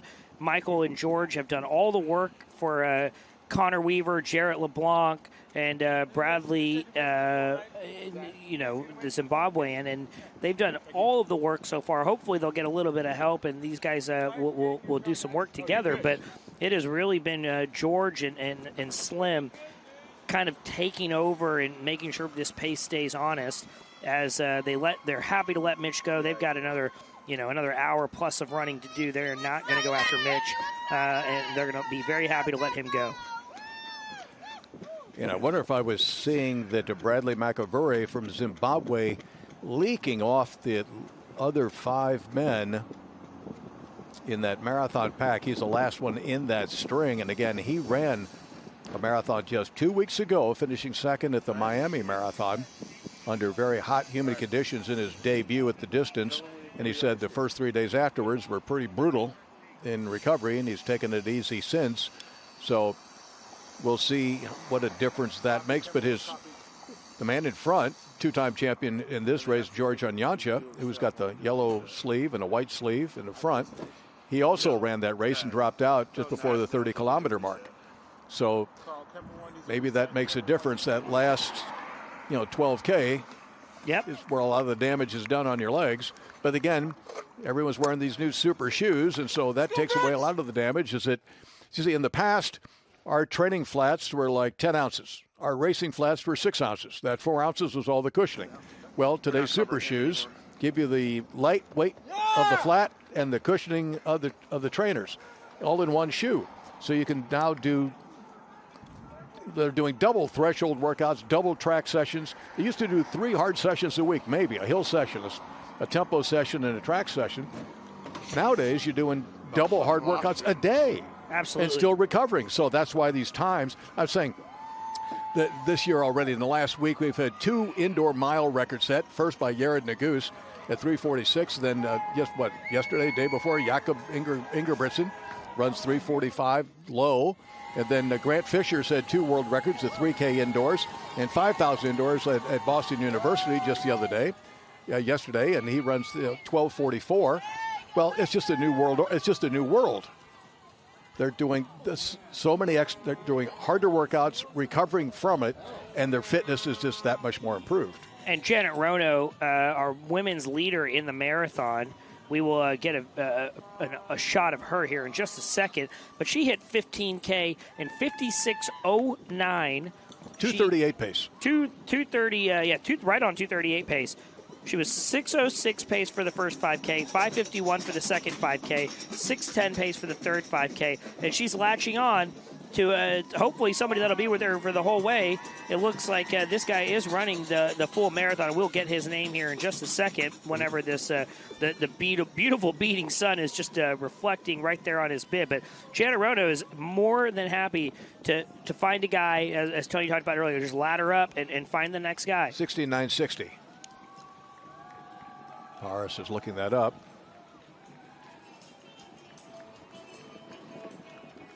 That is Michael Zakrajasic, and he was in that 8 corral, so he's a pretty good runner. He's been with Janet the whole time. He was 19:02 at 5K, 37:16 at 10K. So Janet's probably going to pass him at some point, find the next guy, and just keep latching on it. You don't want to be by yourself and lonely the whole time.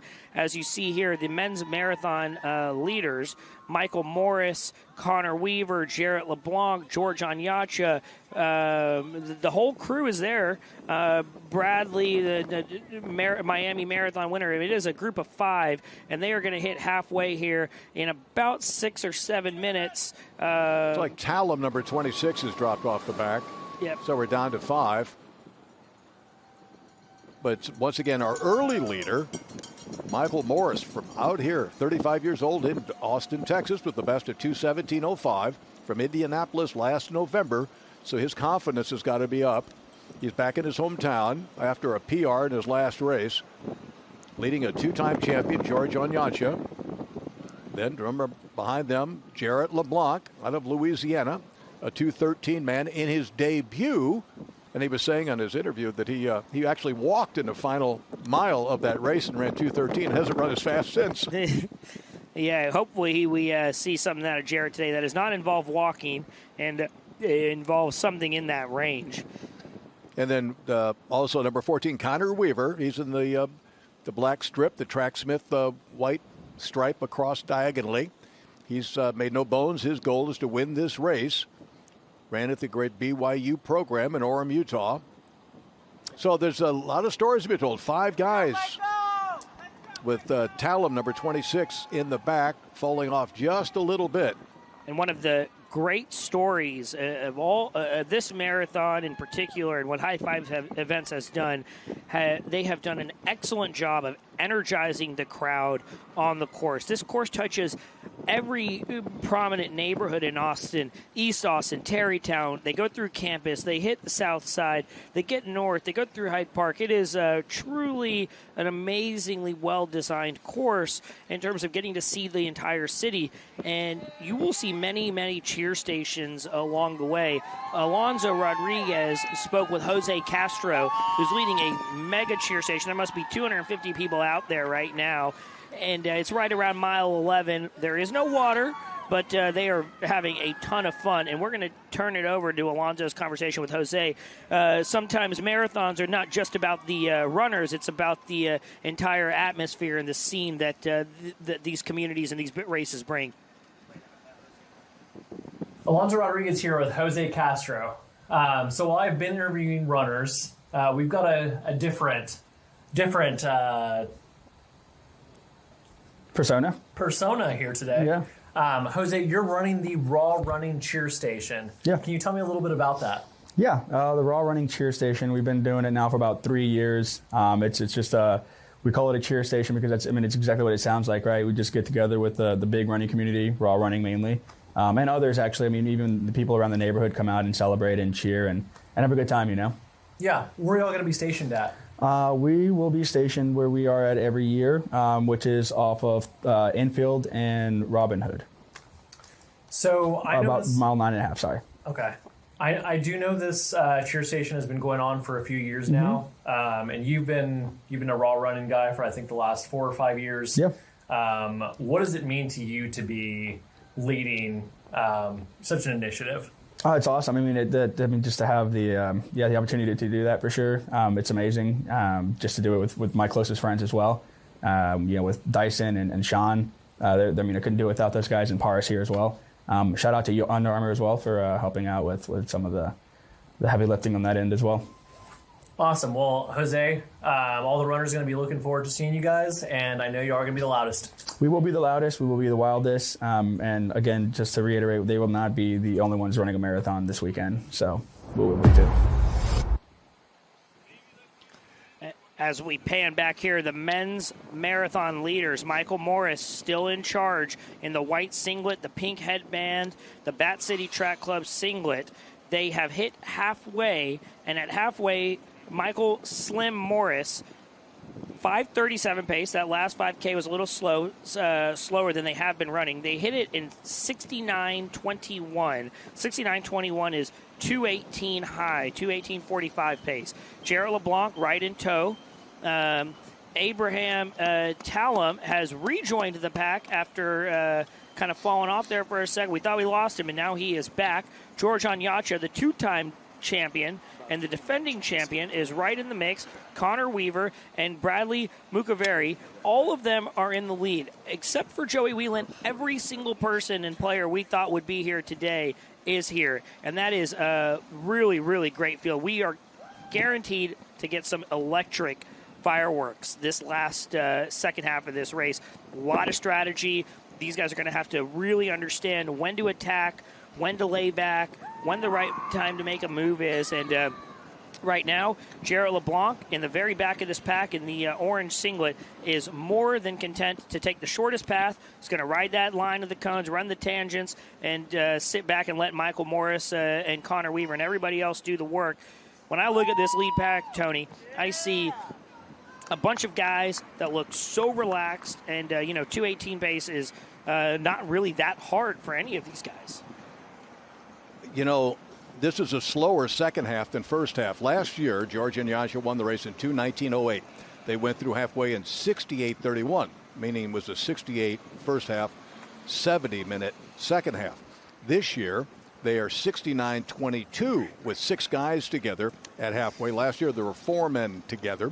So they're about 50 seconds slower than they were last year, with a more difficult second half approaching them.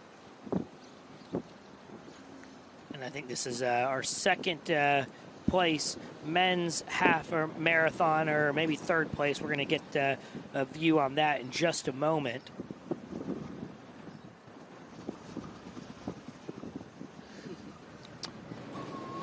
Mitch Ammons did win in 68:34, and that was really good. He ended up beating Anders Narita by over a minute, who ran 69:57. Anders was there until mile 12, and then Mitch really opened that race up as these guys, these men's marathon leaders, are heading down the drag, right down the middle of campus.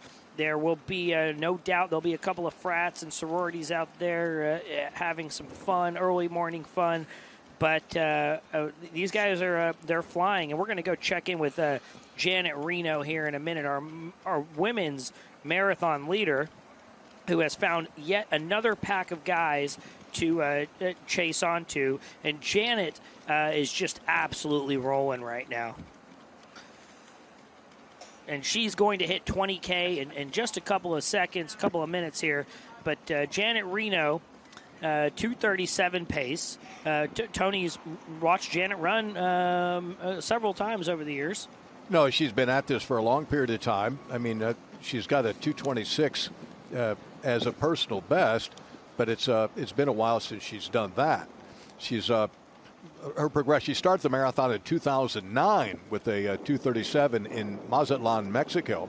Her PR is 2:26:03 run in Tokyo in 2014. Last year, she ran a 2:36 in Rabat in Morocco. But the year before that, 2:30 flat. So she's run many, many marathons. wins in Hong Kong, in Cologne, in Lubyanka, so in Mexico. So she's a pro, and she knows what she's doing. She got a 35-minute 10K best, a 71-minute half marathon best, and once again a 2:26 marathon from 11 years ago. Yeah.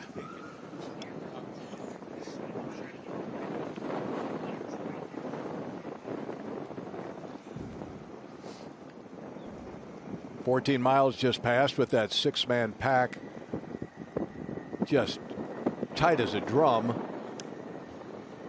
But still, it's still Michael Morris and George Onyancha. They've been the two who have been in the front more than any other.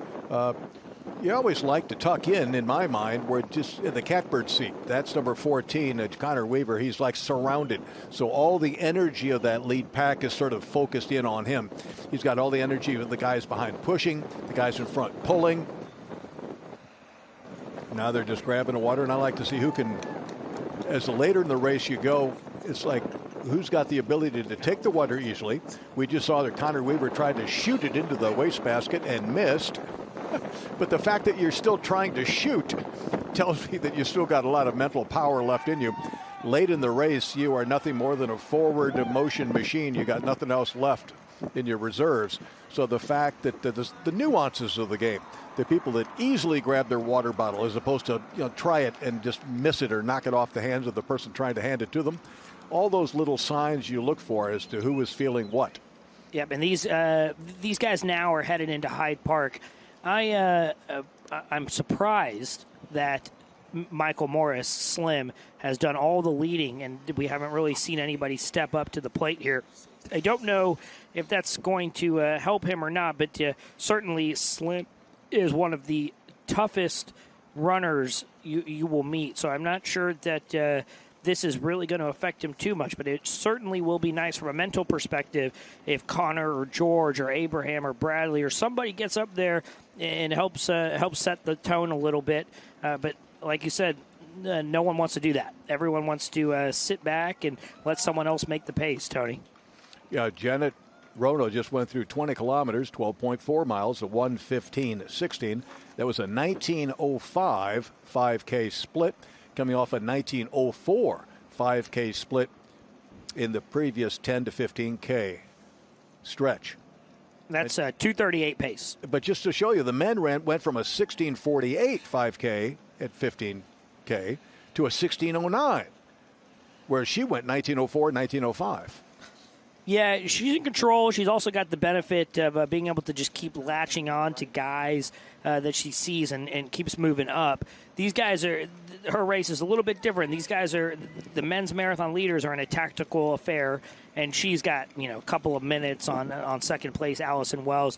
Janet's really just in the mindset of, can I cross this finish line without doing too much damage and making sure that I can get this win, while these guys here are just in the middle of a tactical battle. Now look at that. We're seeing Bradley McAvoy has now dropped off the back of the pack at 1:17. So maybe an effect of the Miami Marathon in his legs. He admitted that the first 3 days was a very difficult sort of a recovery, and he's taken it easy the last couple of days. And now, as they head toward the 25-kilometer mark at 15.5 miles with a little breeze coming off their right shoulder, Bradley McAvoy from Zimbabwe in his second career marathon has dropped off the pace. Absolutely. And George has kind of ascended into the lead there and is attempting to take a little bit of the lead, so Slim is happy to tuck in. But you see there in the black Tracksmith singlet is Connor Weaver, backwards hat. George Onyancha is leading in the white singlet and the long shirt. Michael Morris is in the white singlet, pink pants. And Abraham Talum is in a orange singlet off to the right of your screen. And Jarrett LeBlanc is in the black hat, orange singlet, black bottoms. And obviously I'm an LSU guy, and I've known Jarrett since we were in college together. And it's fantastic to see him back running. It was great catching up with him yesterday. And he's just an awesome dude, training by himself in a town that maybe has 500 people in it, and he's got a couple of kids at home. So unlike Slim and Connor, who have some groups to train with, Jared is doing this all by himself, and as Tony knows, and as many viewers know at home, it is really, really hard to train. As you see, Janet Rono there is going to pass this guy in jeans, which is overdressed on the bottom and underdressed on top. Yeah, that is something quite to see. I wonder what Janet is thinking right now as she passes him. But wow, what an amazing sight to see that. Well, if you're going to work that hard to get that sort of physique, you're going to show it off. That's the truth. And these guys are ripping through Hyde Park right now, an old Austin historic neighborhood. Craftsman bungalows line these streets, and you can see people out and about. They just hit mile 15, 1:19:25 on the clock for this group of 5, featuring Michael Slim Morris, George Onyacha, Connor Weaver, Abraham Talum, and Jarrett LeBlanc. Heading toward 25 kilometers, which is 15.5 miles. I guess runners in America have something of an idea of the metric system, as we've been so used to running 5K splits in our distance events.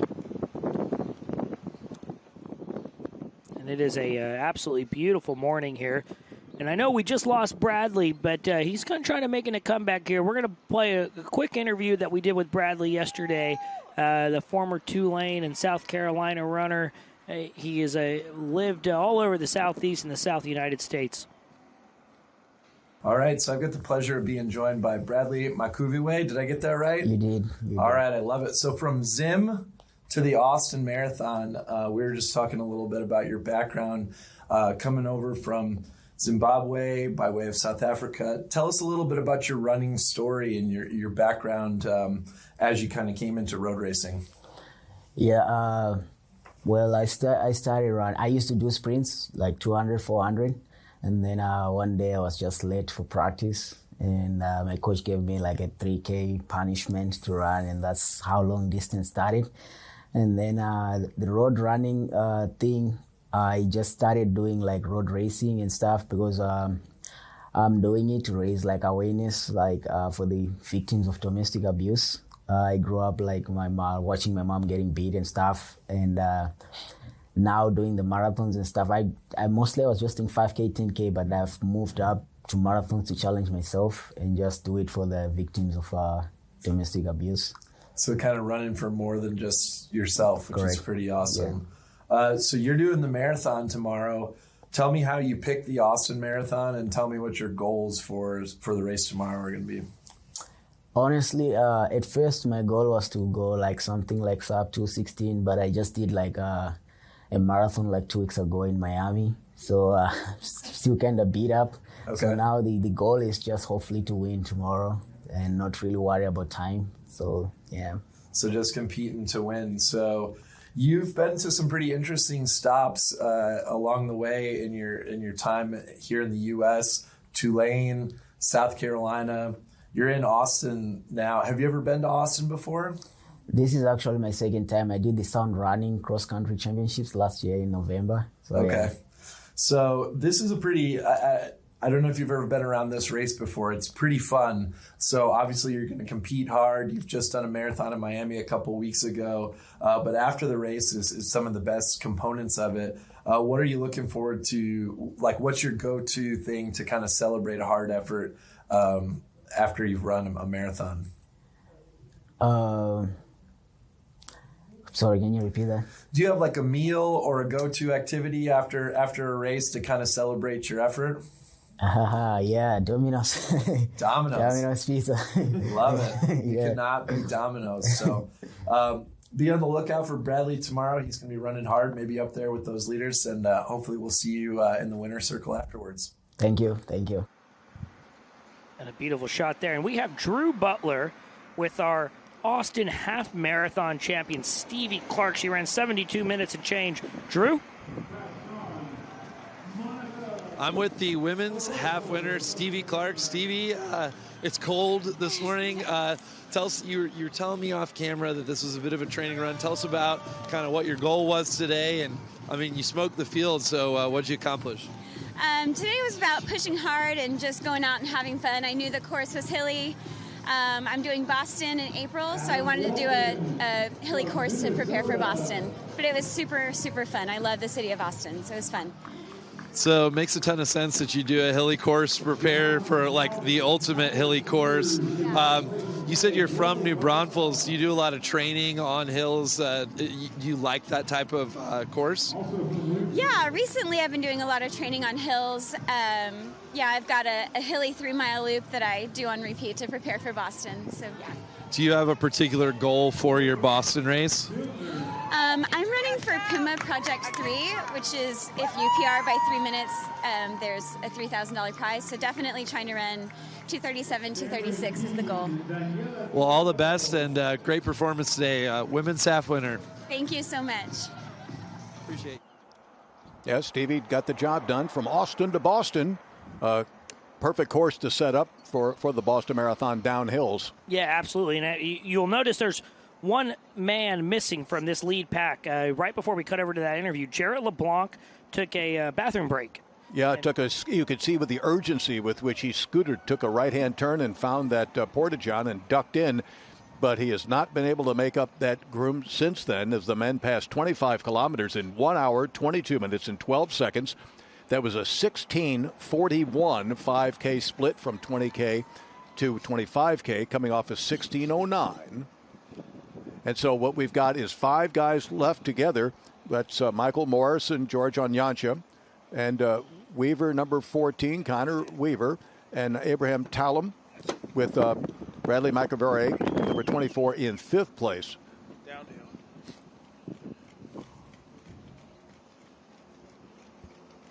All right, we're going to toss it back down to Drew, who's got our second place half marathon in the Austin Half Marathon today. Drew? I'm with Annie Weeding. Annie, second place today. Tell me a little bit about the race. I know that we're going to get to more of your story, but tell me about the race first. Yeah, I think it was windier than I thought it would be, and I kind of got stuck in no man's land, and just like attacking the hills by myself was harder than I thought, but I'm just happy to be out here. So you were telling me before we were on camera that this is your first race postpartum. Tell us what that's like. That's got to be like a big challenge. Yeah, I mean, so my last race was Chicago Marathon of 2022. So I broke my foot. I had surgery. I was out for 2 years, and then had a baby in April.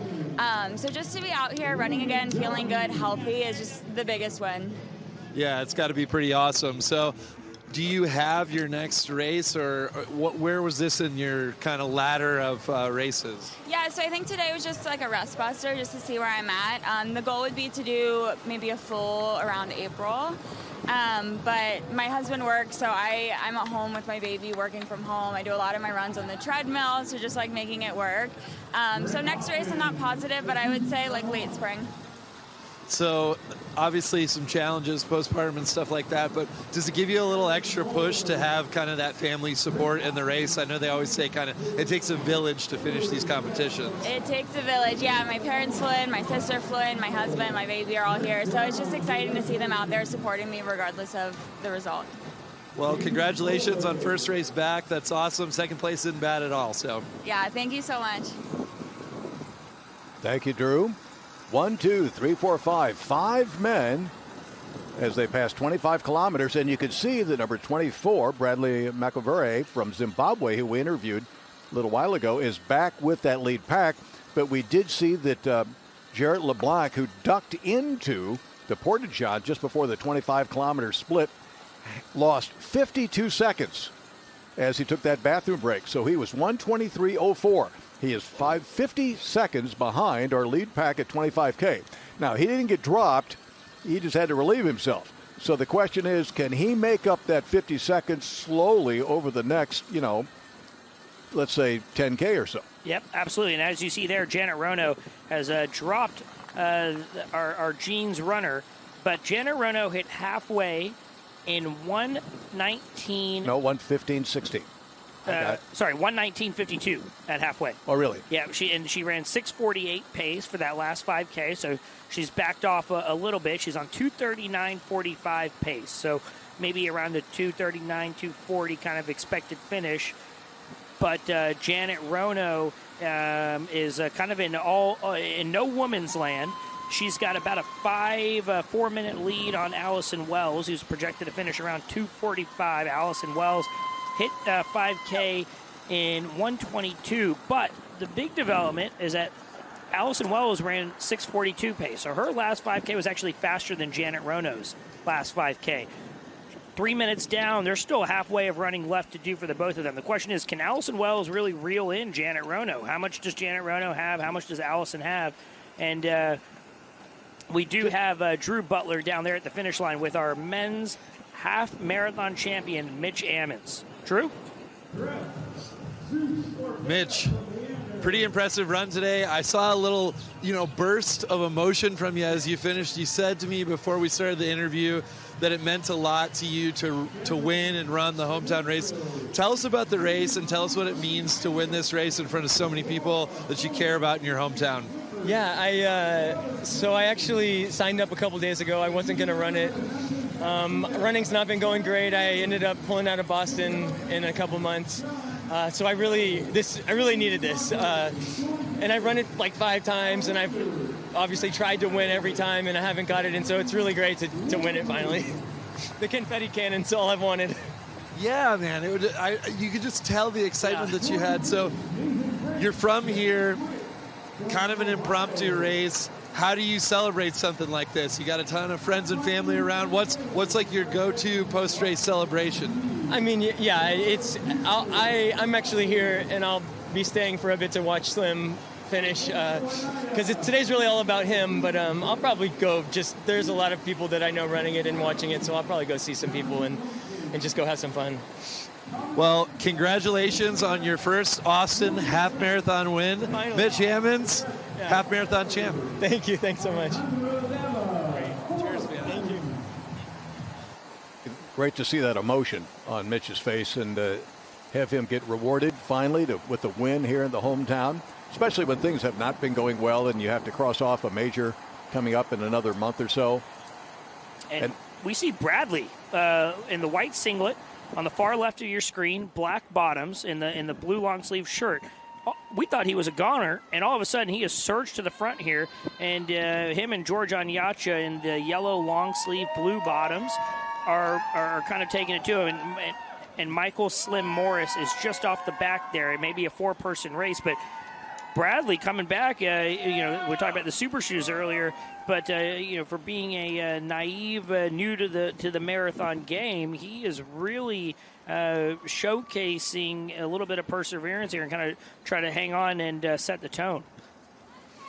Yeah, this is a game of emotion, of feeling good, feeling bad. The British call it bad patch, good patch.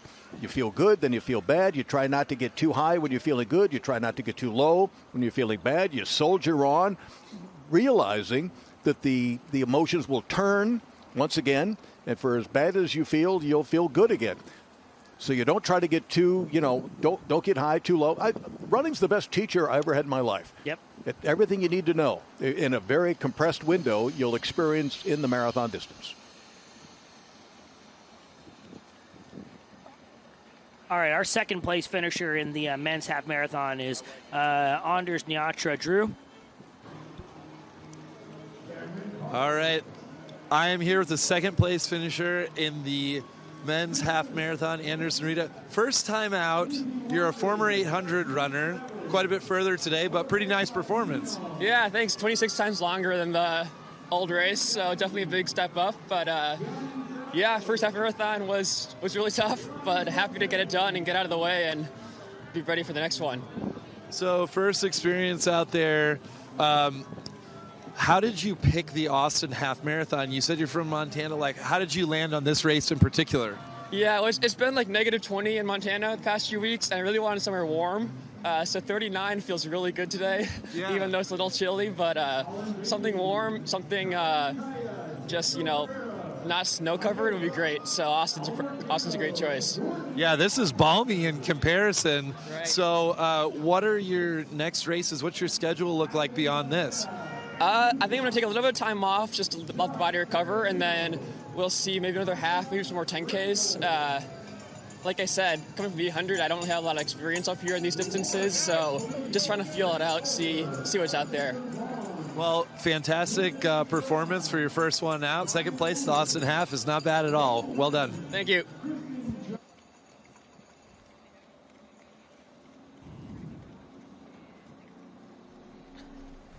Make sure to check out college baseball on Flow College. Coming up next weekend at Globe Life Field in Arlington, Texas, it's the Amity Bank College Baseball Series featuring some of the best college baseball players in the country. Number 5, Arkansas. Number 23, TCU. Kansas State and Michigan are featured in Weekend 2 in Texas, only on Flow College. Back with the men's marathon here at the 2025 Ascension Seton Austin Marathon. We've crowned our champions in the half marathon. And now it's up to the marathoners. 1 hour, 34 minutes and counting.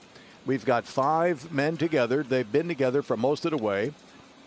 Michael Morris is back. He's in the teal, or the red mauve bike shorts here, the white top. He was dropped for a little while, but now he's back in there with George Onyancha, Connor Weaver. Abraham Talum is there in the orange just off the back. And number 24, that's Bradley McAvoy from Zimbabwe, living in El Paso, Texas, a 2-lane grad.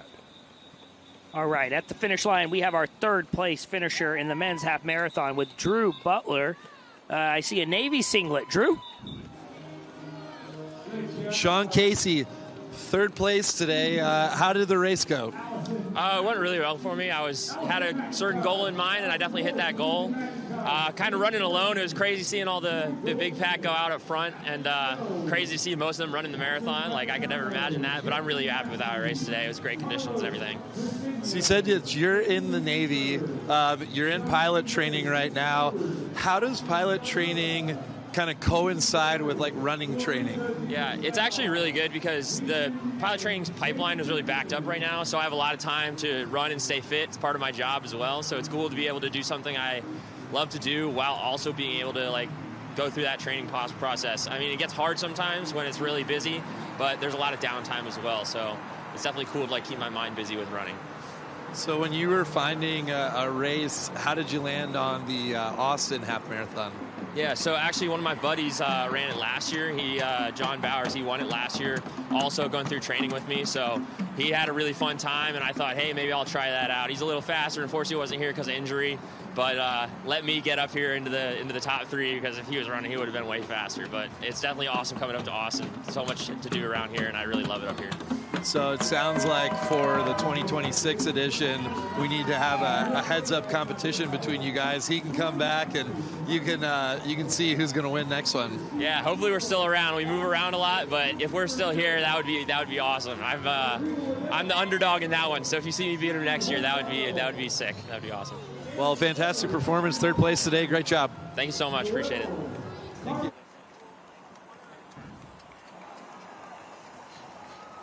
As you see there, Janet Rono is leading. She's kind of just disposing of all these guys. She picks up a guy and then kind of drops him and moves on up. And she has got a really nice lead here over Allison Wells.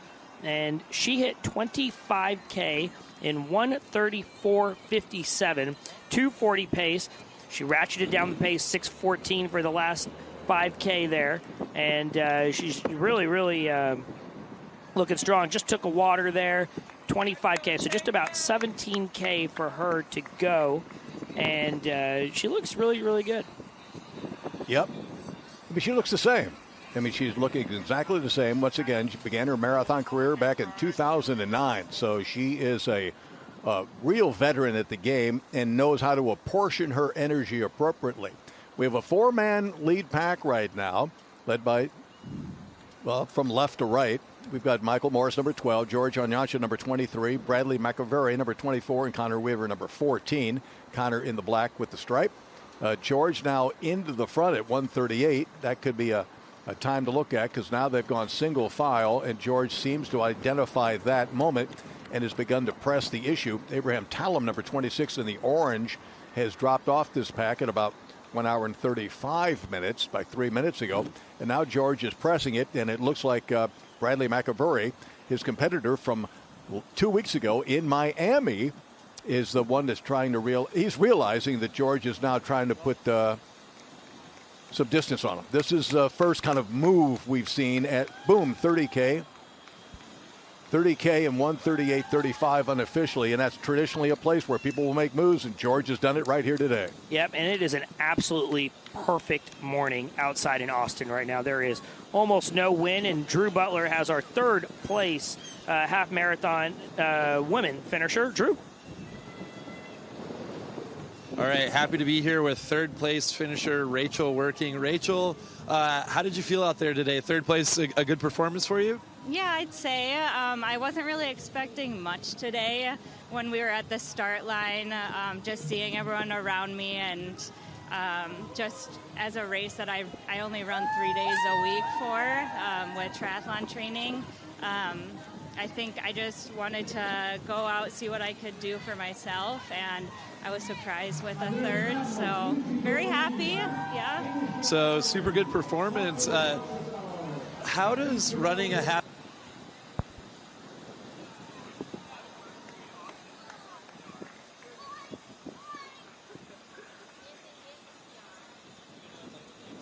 George Onyacha and Bradley and Connor Weaver.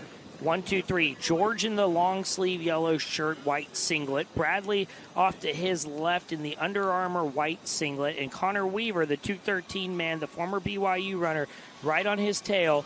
Michael Morris is about 20 or so meters behind. He's not totally off yet, but it is looking more and more like a three-person race. And it was right at 30 kilometers, 18.6 miles. And here's a look at our race map, where George Onyacha, the two-time defending champion, made a move. The first move of the race as such. There's 19 miles, 1:40.24 or so.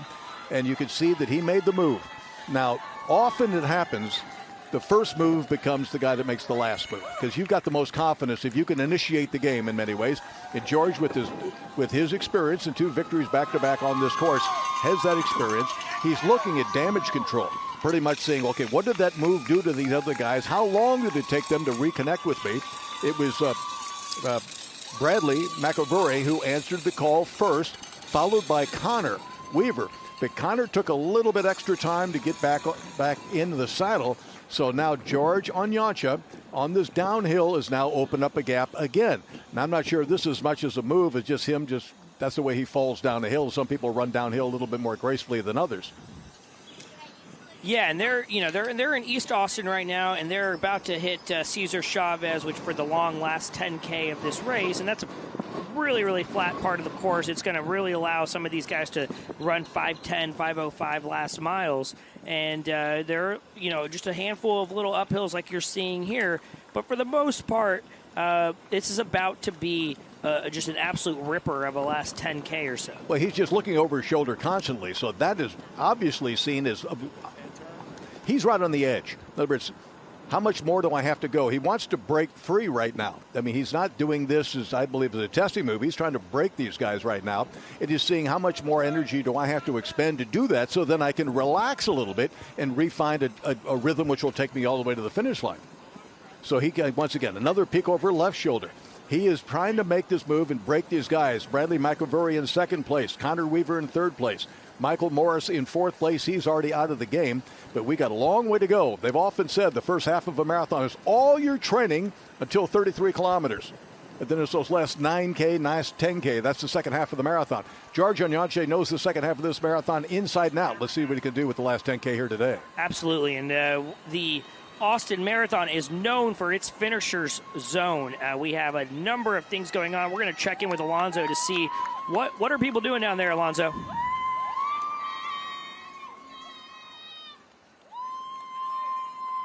Alonzo Rodriguez here. I am in the beer garden. I think first and foremost, I'm going to check out the Tito's tent. We have some runners coming in, and we'll see what Tito's is all about.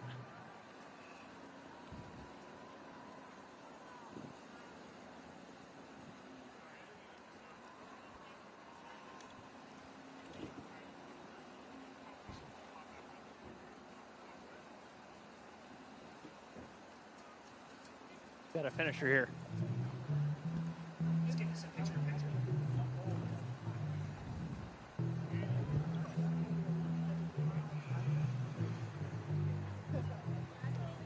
So we got a Tito's Soda Lime, Tito's Handmade Vodka, Sparkling Water, and Lime. And we've also got a Tito's Screwdriver with Tito's Handmade Vodka and Orange Juice. Let's see what our recommendation is. Hello, y'all. I'm here with Tito's Vodka. I have to ask you guys, Tito's Soda Lime or Tito's Screwdriver? Which one should I get? Screwdriver? Okay, Screwdriver. A little OJ in the morning. Can y'all tell me a little bit about Tito's? Sure. We're Tito's Handmade Vodka, made here in Austin, Texas.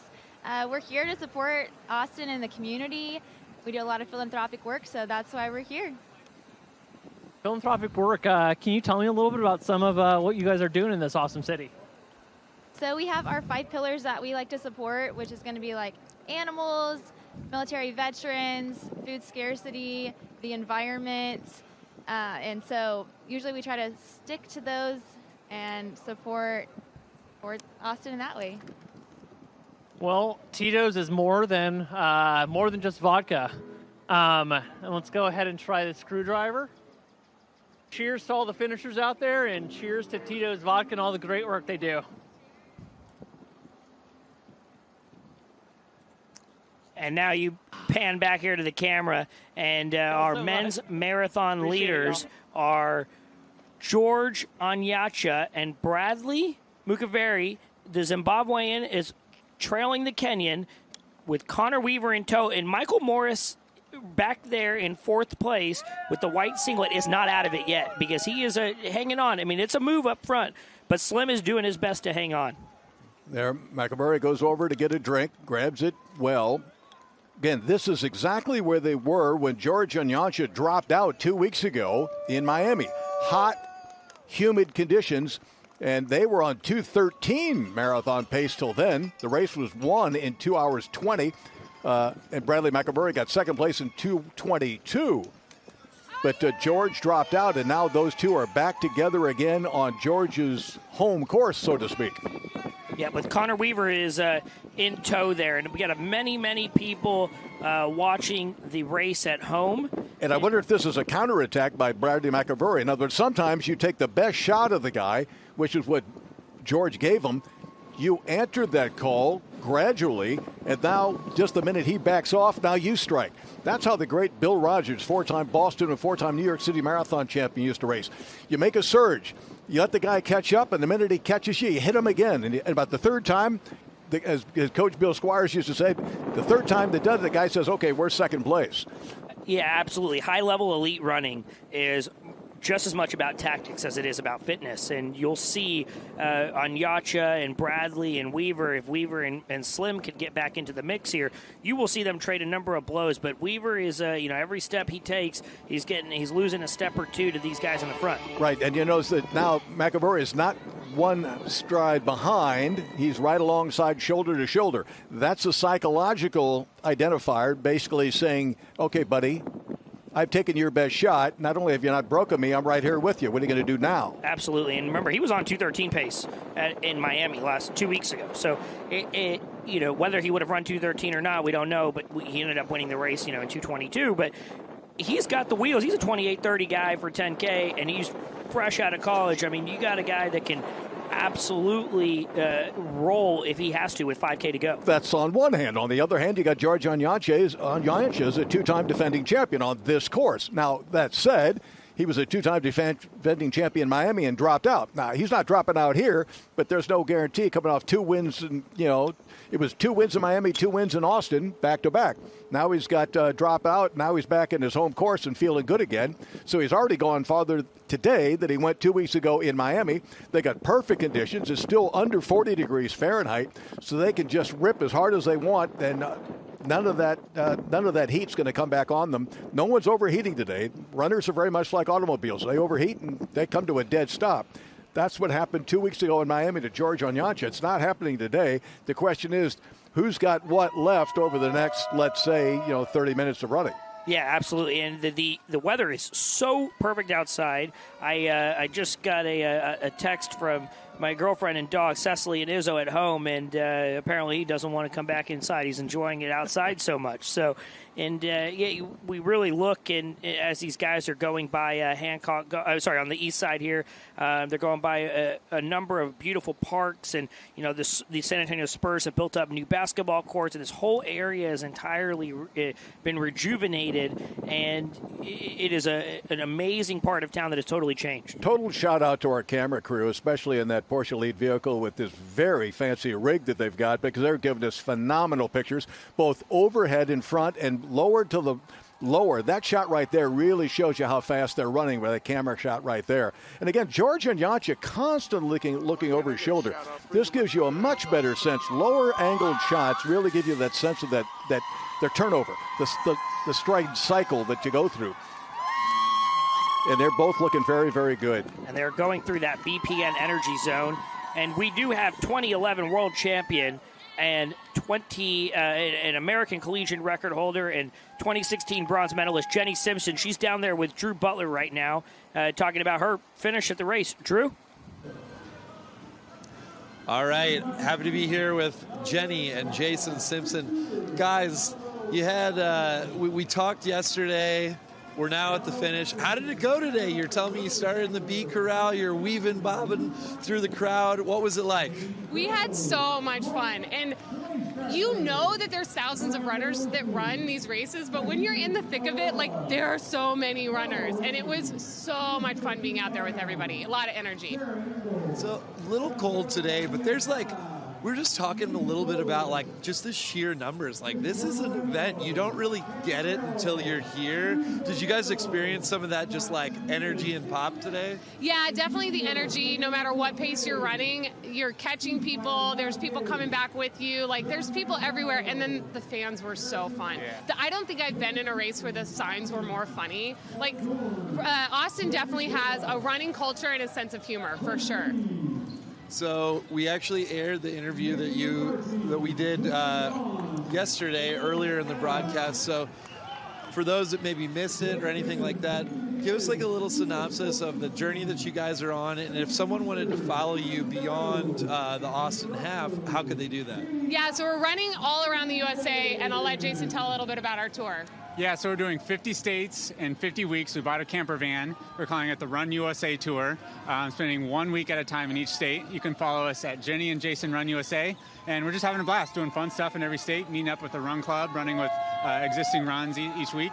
And yeah, having fun. Yeah, it's kind of a passion project of ours and mine. I spent 20 years as a pro representing the United States, but I never really got to run in the U.S. and meet all the runners here, learn about all the different subcultures of running in the United States. So I'm taking 1 year to come meet all of you, run in your backyard, see what your running community is like.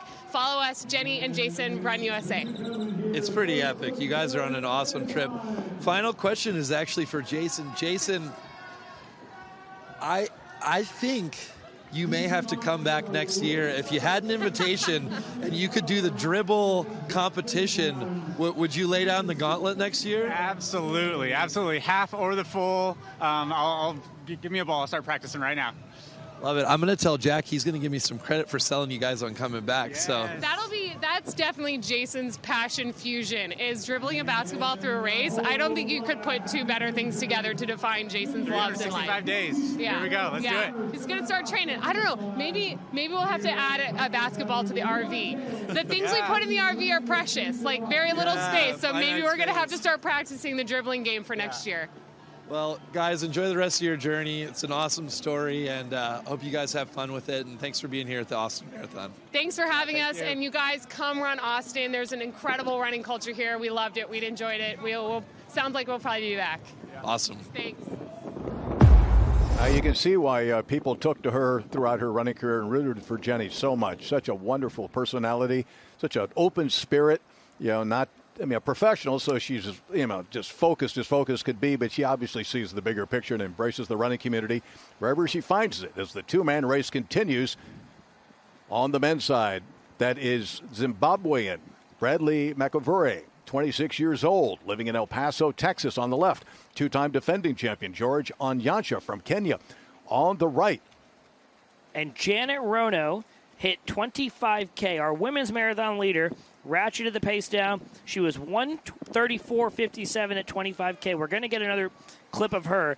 But again, she's just catching men, passing men, and she is well on her way to, if she can hold this together.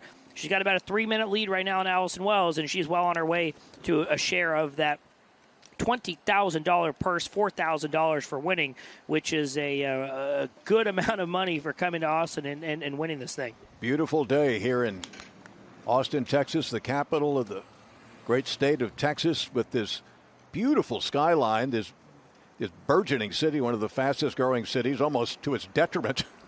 In recent years, it's growing so extraordinarily that the regulations haven't quite caught up to the number of people moving into the area. No, it has not. And we do have Drew Butler, who is with Audie Perez, the operating partner of Fleet Feet Austin. They help set up a huge shakeout run and have a number of activities going on throughout Marathon Week. Drew? I get to do a lot of cool interviews.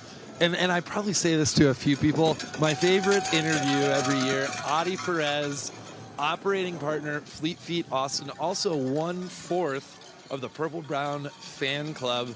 Audie, you guys have a chaotic week. You're involved with the marathon.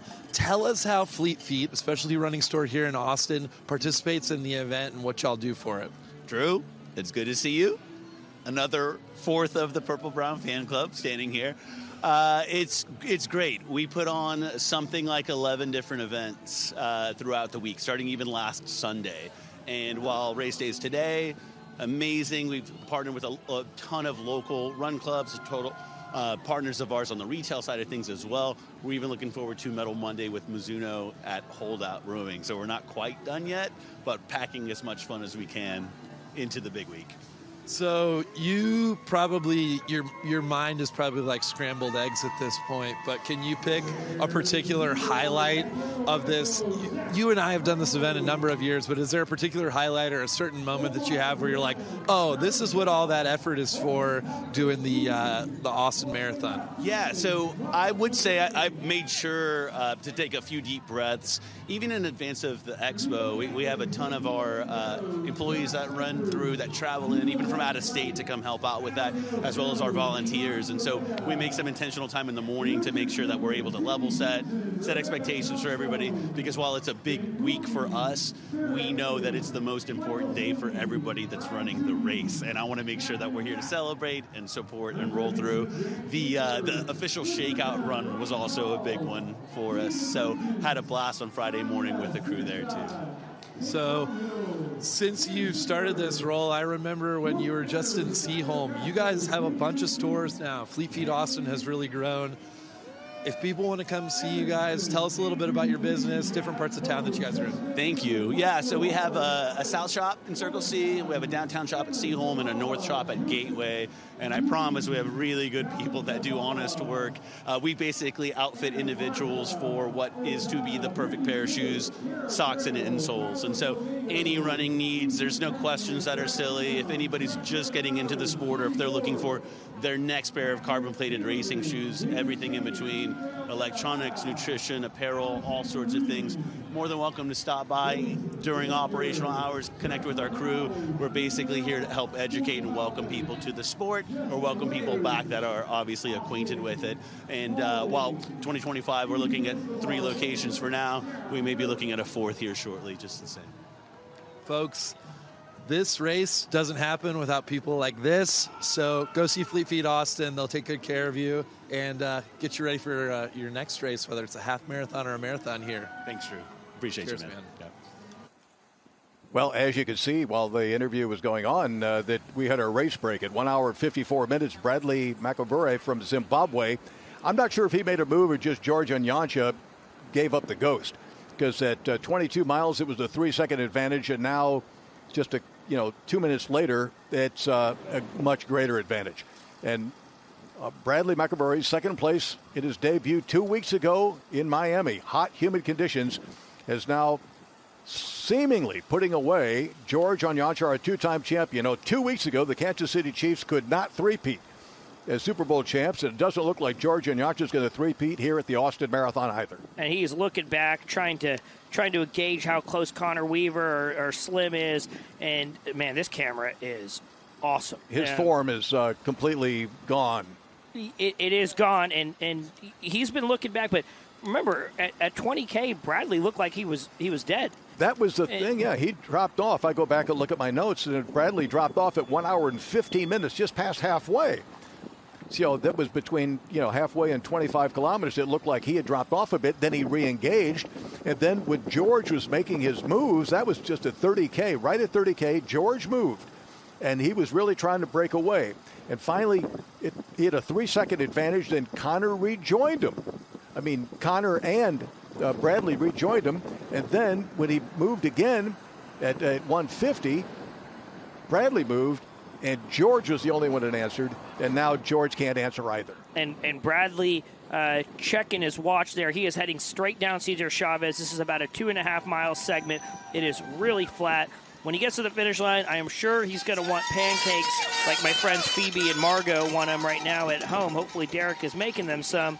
But you see here, they are right down Cesar Chavez, flying really fast. It is super flat on this part of the course, and Bradley is making a move to really just dispose of George. And he's got, it was a 20-meter lead, and it's now at least 50 to 60 meters. Well, you can see how just Bradley's just spinning pavement beneath him. He's still up on his stride, whereas George is, the ground is coming up to hit George.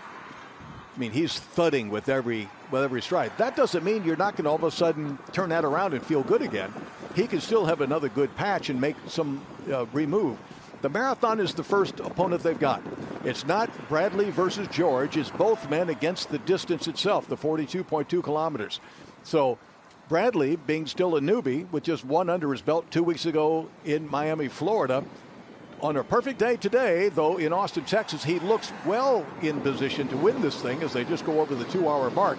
And yet, you're afraid to make anything definitive said because the distance it's still, even super shoes notwithstanding, may have something to say about this outcome. And now George also knows this course, and he knows that there's about a 200-meter hill with a half a mile to go. So a lot can happen on that hill, and Bradley and George, as long as George can stay within striking distance, if Bradley doesn't attack that hill properly and with enough force up at the hill, you could have a close finish. But he is struggling here. But now he looks a little bit better, but he's been looking over his shoulder. There he does it again. Of course, he was doing that even when he had the lead. But after a while, when your energy is behind you, that's a statement in itself. He's not trying to, here's 23 miles, and he must be 5, 6, 7 seconds behind. That's not an insurmountable gap, but he's got to keep his head directly on the backside of Bradley McAvoy and try to, like a fisherman, draw him back, reel him back in slowly, knowing the course as well as he does. Stop looking behind you.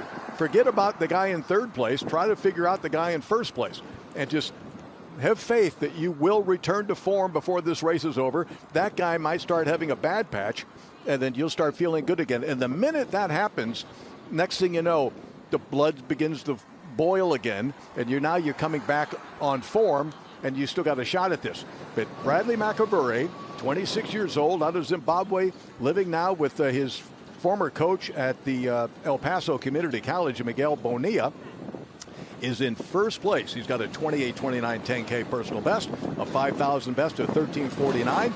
So he is an excellent runner with only about 5 kilometers of running left in his legs to win this Austin Marathon for the first time. And they hit 35K at 1:54:30.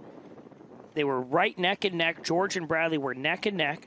Connor Weaver was 15 seconds behind in 1:54:45. And you see here, Bradley's got about 8 seconds. He's looking back. I think he's trying to make sure that he's got enough distance on George. But George is roughly 100 meters, 80 meters to 100 meters behind Bradley, which is about 15 seconds. And they ran their last 5K in 5:08 pace. Connor Weaver is now making a move. He was 15 seconds down. He now looks to be about maybe 6 or 7 down on on George. So the question is Connor going to have enough over the next 12 to 13 minutes to reel in Bradley? Because I see Connor just absolutely rolling back into this race. He's 15 seconds back. He was at 35 kilometers. And the car, there he is right there. And he's in pretty much the same position vis-a-vis George as George is vis-a-vis Bradley in front. There's these gaps. But if you could just sort of put your head down and power through with Michael Morris back in 5th place as well. And he was 4 seconds behind Connor at the 35-kilometer mark. So those gaps are pretty much, right there. So what you're trying to do is just lock in. Now, our Porsche lead vehicle, anytime you can have any sort of a break between the athletes, it's sort of a psychological block as well. It is. It's you can't see. It's hard to gauge the distance. No, exactly. So you want to psychologically, you're fragile physically and psychologically in these last stages of marathon. You've gone through your reserves of primary fuel. It's almost like you're using low-grade octane. Right, you got a premium car that you should be using premium gas, and now you're using, you're starting to, shake and rattle a little bit with your engine because you're not using top-end fuel. You're burning fat at this pace. After 1 hour and 50 minutes, you've used all your, glycogen stores, your primary fuel source, and now you've had to transfer over to use your fat-burning capabilities. And then not everyone makes that transfer just as well. Very much like in the triathlon, when you go from the bike to the run, you got to practice that so your legs go from using one set of leg muscles to another set of leg muscles. And if you practice it, you can make that transition fairly quickly. If you don't, it's really, you're uncoordinated for a period of time. Yeah, there's a lot of nuance in the distance running game, especially at the marathon level, where the body undergoes such changes. It does, and you're out there for a long time, right? These guys are out there for 2 hours and 18 minutes. 2 hours and 19 minutes. And you're going to go through some good patches. You're going to go through some bad patches. And they are flying down Cesar Chavez. They went by Central Machine Works earlier. They're now almost on 6th and Waller. So they got about 3 turns left. And they're all the way home. And Connor Weaver George is looking back at Connor to see if he can hold on to second. But Connor, every time he takes a step, every 50 meters, he is making up a couple of meters.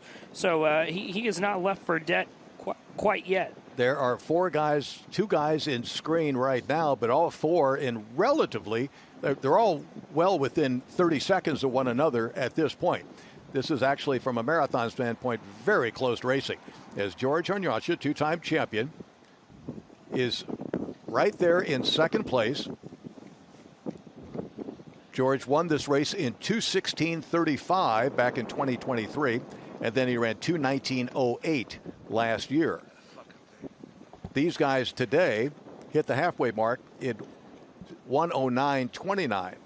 So that's 2:18 pace. And these guys, they're 2:13, 2:14 guys. So they have a lot more in the tank. But we saw a very tactical first 15K with Slim leading, with not a lot. And then Mitch Ammons finally kind of taking over right around mile 10. So what you're seeing here is they all have the wheels to close. They all have the wheels to run this pace. It's literally just a function of how you're going to feel over this last 5K. They just hit mile 24 in 2:06:50 for Weaver and about 2:06:42 for George. I got 2:06:30, 2:06:40, 2:06:50 for the top 3. So 10 seconds with 2 miles, 0.2 remaining in the 2025 Austin Seton Marathon. And we will do a quick check-in on Janet Rono, who is in no woman's land because she is leading this thing by a lot. She hit 30K in 1:54:05, 6:10 pace. She's been just ripping 6:10 miles like absolute clockwork. She's expected to finish right around 2 hours and 40 minutes. Allison Wells, though, 2:44 is where she's expected. She's also now running 6:10 pace. Her last 10K was averaged of 6:11. She hit 30K in 1:56:36. She was 2 minutes and 30 seconds down. She's kind of been in that range between 1 minute and 45 down and 2 minutes and two and a half minutes down the entire kind of race. And so the question for her is, over this last 12K, is she going to have enough distance and close in 6 flat and maybe put a little bit of pressure on Janet? Back with the men, and now that gap, there's Georgia Nyancha just off the side of our lead camera Porsche. But I'm telling you, Bradley still looks very good. George's his style has improved just a little bit, but he's still worried about Connor Weaver in third place. But Connor's really gone to his arms as his legs look a little bit dead to me right now. He does, but he's tough. I mean, he's done a bunch of Ironmans. He's a pro. So he's pushing hard as well as he can. But Bradley up front looks pretty good.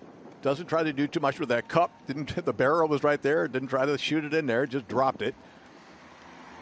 He's interesting. George is looking back all the time. Bradley hasn't looked back once, as I've seen. No, he has not. And maybe the naiveness of the marathon distance is just his second one. He has been, the Zimbabwean former sprinter. He knows how to close. He's going to have great finishing speed. He's a 13:49 5K guy. For Bradley, this last mile is going to be how controlled can I stay to make sure something crazy doesn't happen, and can I navigate this final hill and then run that last 400 and really put away this race. But Connor has not been able to really make up that much distance on George. He's trying. George up there in the long sleeve shirt and the white singlet. George has given him every sign that I'm vulnerable, because he keeps looking back every 10 seconds, it seems, whereas we said Bradley doesn't look back once. But as long as you're feeling good, you're saying, well, he's not going to catch me if I'm feeling good, because I have an answer. Even if they do make some sort of a charge onto me, he'll use all his energy just to charge up to me. Then when he gets there, I'll just break him again. But he hasn't looked back at all. His arm carriage looks the same as it's been. His foot strike still looks very light. He still looks very good. He's got plenty of running left in his legs just from a visual standpoint, whereas George and Connor both look a little bit more spent in second and third place. There, George. Come get me, Connor.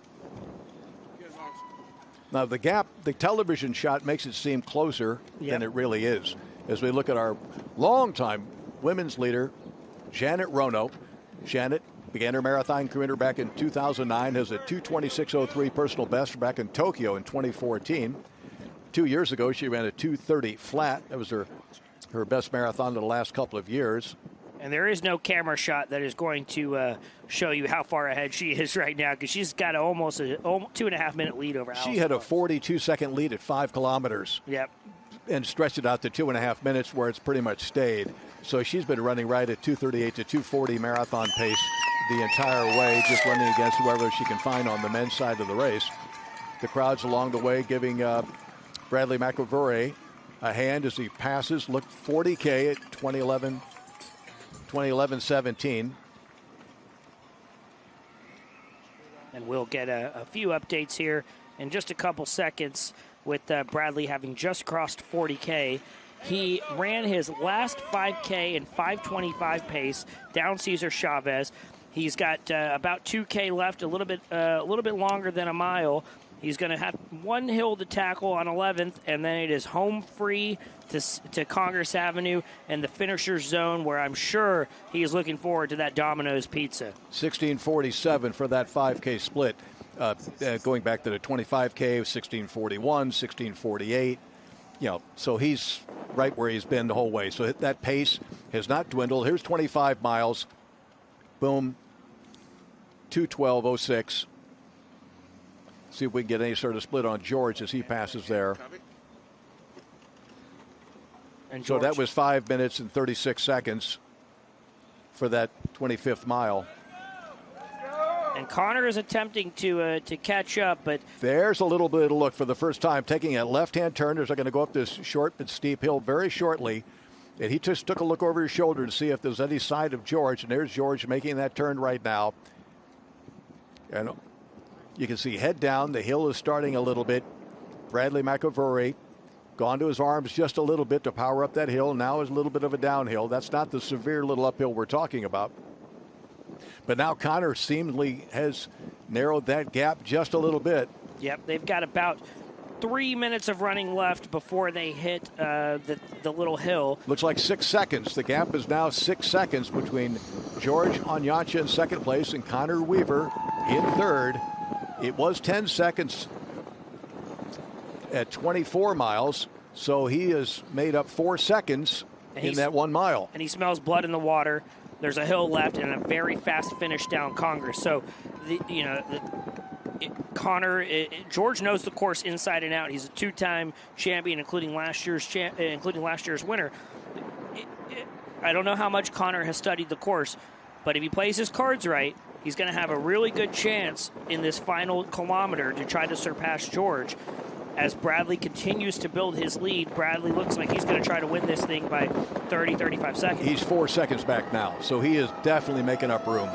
And it doesn't look like George has anything left in the tank to fight him off. It doesn't. And Connor's really going to rely on that Ed Eyestone college training and all his triathlon training for all this strength he's going to need in this last kilometer or so. He missed the first cup, grabbed the second cup. Pours a little water on him, cools himself down. It is 37 degrees outside. It is pretty much perfect weather. No wind. You don't see a single tree moving. He's heading down 6th Street, and I'm sure there's nothing more than he wants right now to finish this and then maybe end up on 6th Street a little bit later today. But Bradley is absolutely flying. Yeah, he's feeling good. A little bit of a left arm whip. We all have our little imbalances, and that's to make up for, one little structural imbalance, little look over that right shoulder, just reinforcing. That wasn't a fearful look. That was just a reinforcing. I've got this thing well in hand. There's nothing I have to do. I don't have to shift gears. And he's heading down. And there it is. Connor has moved ahead. At 2:15, Connor moves ahead. And there he is. And he's now putting a lead on. Now, is he going to have enough real estate? He's got about 3 minutes of running left. Is he going to make a really big attempt here? Because he is really, really pressing hard. And I don't know if he's going to have enough real estate to get Bradley, but he has dropped George.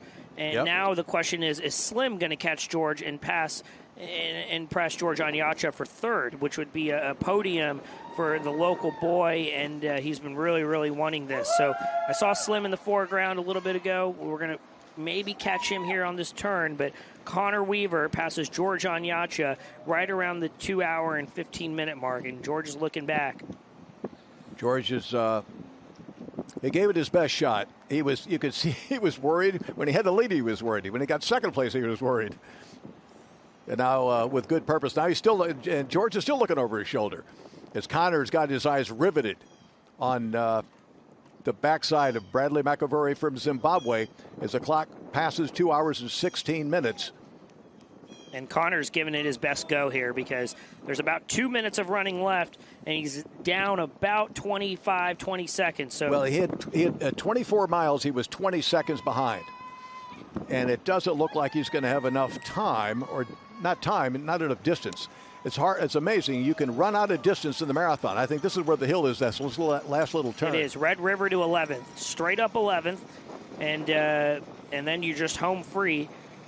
This hill is it's short, it's demanding, but if you can get to the top of this thing, it's pretty much over. But Connor is making an assault right now. He is attempting to catch him. He's really getting after it. Well, he's a power runner, and he's going after him.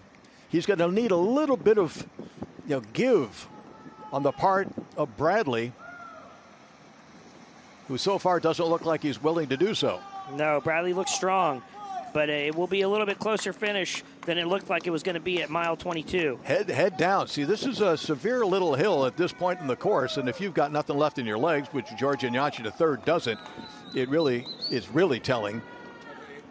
That's why I love this race course. It might not be about the fastest courses, but it's a real race course. It is, and it's a great test of all the winter training and the fall training that all 23,000 of these runners put in. You realize a 1% difference over a 2-hour event is over 70 seconds. So the margins here are so narrow. They are, and it's just one move you didn't make, or one move you made, or the pace went out 5 seconds too slow or 10 seconds too fast. That's all the difference in this race. You're feeling bad at just the moment. Some guy's feeling good and opens that gap, and it's just enough to make the difference at the end. And the Tracksmith-sponsored Connor Weaver in second place, trying to do his best to catch Bradley Mukaveri, and he is doing it. He's just going to run out of real estate today, and Bradley's turning around. He knows it's just 250 meters to the finish. Yeah, and those big bomber quads of his have helped him on the uphills, and it protected him on the downhills. And there it is. Connor Weaver is going to finish second, but we're going to get a live shot of Bradley finishing this race up. Bradley Mukaveri from Zimbabwe is going to be your 2025 Ascension Seton Marathon champion, and Connor is giving it his go, and it is going to be close. What a finish from Connor Weaver. A great challenge put up by Weaver, pushed him all the way to the finish line. Unbelievable. Congratulations. 1856. Bradley Mukaveri, Connor Weaver across the line at 2:19:04 unofficially. What a race. 8-second difference at the finish line. Made up 12 seconds over those last 2 miles. He's got to be proud of that effort. Bradley's last 2K was about 5:37 pace. Connor's last 2K was 5:27 pace. Yeah. So you're talking about 5:20, 5:30 difference in the last mile. If Connor just had another mile, would have been it would have been a different result. But Bradley's credit, he played his cards right. He timed his move right. He made an excellent move at right around the 2 hour and 15 minute mark to really set the tone for this race. And those last 3-4 minutes, Connor just simply ran out of room. But, I mean, you're talking about two excellent runners. And there is Michael Slim Morris, who looks like we haven't figured this out yet, but I think Slim is going to finish third. Is he third or fourth? We don't know. We'll have to find out. We didn't see where George Onyacha finished. George just finished 2:19:49 for George Onyacha. 2:19:49? Yep. So was that third or fourth? He was third. And Michael Slim Morris, a great shot of him crossing the finish line here.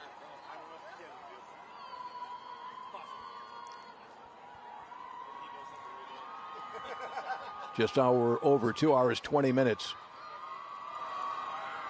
What a great result for the hometown hero, Michael Slim Morris. His teammate Mitch Ammons wins the half.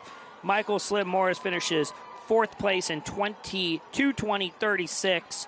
A really spirited effort. He did all the work for the first 20K. It took him all the way through 15 or 16 miles and gave it an absolute valiant effort. Bat City Track Club should be proud. And we're going to send it down. We already have Bradley ready. I think he's about ready to order a Domino's pizza with Drew. Drew? Bradley, we talked yesterday, and you said you thought you might have a chance to win the race today. How did it go? It was pretty close in the end, but you got the job done. Yeah, I had like a restroom break, so stopped for like 45 seconds, and I had to push through again to catch up with the guys. And I didn't know if I could catch up with them, but like I told you yesterday, I'm doing this for the women going through domestic abuse. So I had to keep on pushing and kept on pushing, and that's why I didn't know if I could finish, but I'm really glad I did. Yeah. Do you find that having that extra motivation, running for that cause for women that you were telling me about yesterday, and those that have been abused, do you find that gives you that extra push that helps you kind of make up a gap today after you had to take a stop? Yeah. So I just think of my mom, I just think of all the memories I have of her getting beat every time. And I just want to be there for all the women out there and the children who are victims of this. So, yeah, that extra motivation always keeps me pushing. Like I was told by a lot of people that I should not race this race because I raced in Miami like 2 weeks ago. They were telling me, no, you cannot, you're going to injure yourself, you cannot finish. But that extra motivation, I told myself I was going to finish. I didn't know I was going to win, but I told myself I was going to finish. So, yeah, I'm really proud of myself. Man, we're proud of you, too. It was really impressive. Last thing, this is the $1 million question. You told me yesterday that the post-race celebration was Domino's. The people at home want to know, what's the go-to Domino's order now that you have indeed won the race? I'm going to go with the large pepperoni pizza. Yeah. I'm just going to go with the large pepperoni pizza. Bradley, you earned that large pepperoni pizza. Congrats on the win today, man. Thank you. Hey, great job, man. As we are back with the women's leader, Janet Rono. What a thrilling race that was on the men's side. But Janet Rono has put a commanding statement on this race as she hits about 23 miles. And she is just absolutely cruising. At 35K, Janet Rono was 2:12:33 about 10 minutes ago, and Allison Wells was 2:15:36. So the lead has widened from 2 minutes and 30 seconds to 3 minutes and 2 seconds. So Janet's still in command. She's got about 7K left. Flying down Cesar Chavez, Allison Wells in second. It's kind of just been a two-person race. Yeah, we're just going to crown it. And just to let you know, the difference, the 8-second difference between Bradley McElvray and Connor Weaver, first and second, is 0.1%. 8 over 7,736 seconds as opposed to 7,744 seconds. 0.1% difference over the 26.2 miles. Amazing race. It's the kind of race where you wonder if you're Connor, if I had just made one other move in the race, or if I had gone a little bit earlier, if I had gone with Bradley when he made his moves, it would have been enough to actually win. But Bradley was such in control the entire time. Once he made his move, it was really great running. And carried that motivation of his mom as a abuse victim with him the whole way. And anything you can carry with you psychologically makes another difference at the end of the day. Yep. We're going to send it down to Drew, who's got Connor Weaver, our second place finisher in the men's marathon. Drew? Connor Weaver, second place today. Pretty impressive run. How close were you in the end? Because, I mean, we saw you coming down, and I'm thinking, man, it looked awfully close there. Man, I thought I could maybe catch him. I think I ended up losing by, 5-10 seconds, which with 10K to go, I was thinking there's no way that I was going to even be top two. But yeah, the crowd was amazing, and I was like, man, if I can just get over the apex of this hill, maybe I can catch him. And had a good finish, and it was honestly a great race.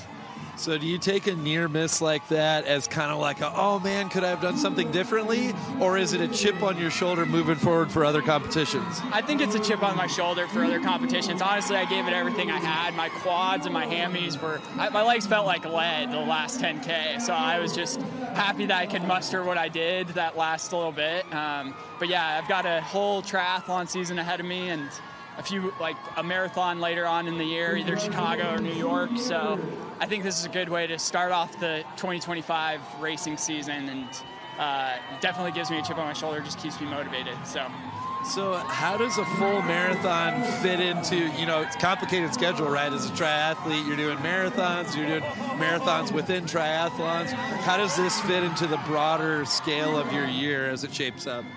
Well, I'm definitely using it as, I don't want to say training, because I still gave it was a race, and I gave it a race effort, but it just gives me that strength for when I do an Ironman. I plan on doing Ironman Texas, and I really want to do well there and hopefully go for the Ironman marathon record, which is a sub 2:30 marathon. Obviously, that's after swimming and biking, but this type of race, this type of course gives you that strength that you'll need in the triathlon season. So it's just a great preparation race for everything that's coming. Well, fantastic performance today. Second place, Connor Weaver, Austin Men's Marathon. Thank you. Thanks, man. And we're back catching some finishers of both the half. Most of these on the left-hand side these are all half marathon finishers. There are 23,000 finishers between the 5K, the half marathon, and the full marathon. As you see there, Janet Rono has found another guy to latch onto. Looks like they've been running together for some time here. And Janet has really just kind of led this thing from start to finish. Beautiful Austin, Texas. Just a stunning view and definitely a different landscape and skyline right now than you saw 10 years ago. And every year we do this, I feel like there's a new building out there. And, you know, the camera work has been amazing today. This broadcast, the weather, everything has been just really, really well done. 2 hours and 28 minutes on the clock as these half marathon finishers kind of come through the finish line. We're going to see a few more men's finishers, and we're going to send it back to Janet Rono and catch her as she has developed a 3-minute lead on Allison Wells. Allison was, you know, looking for a PR. She's going to get pretty close here. Looks great. Arm carriage is good.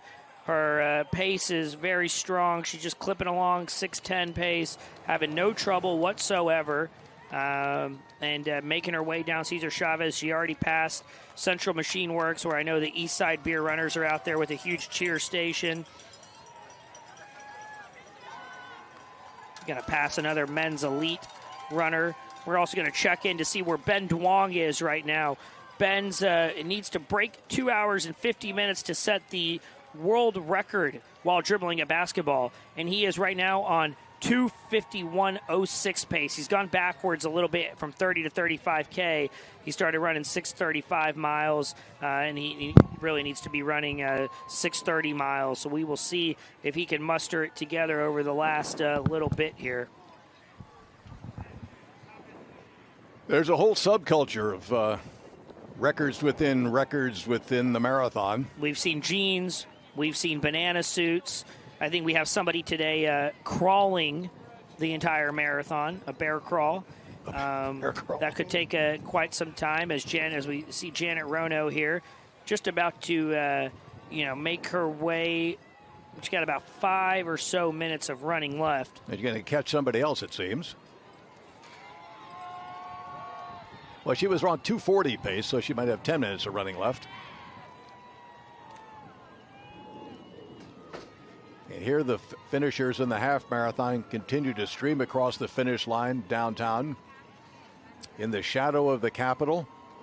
One of the great finishing shots.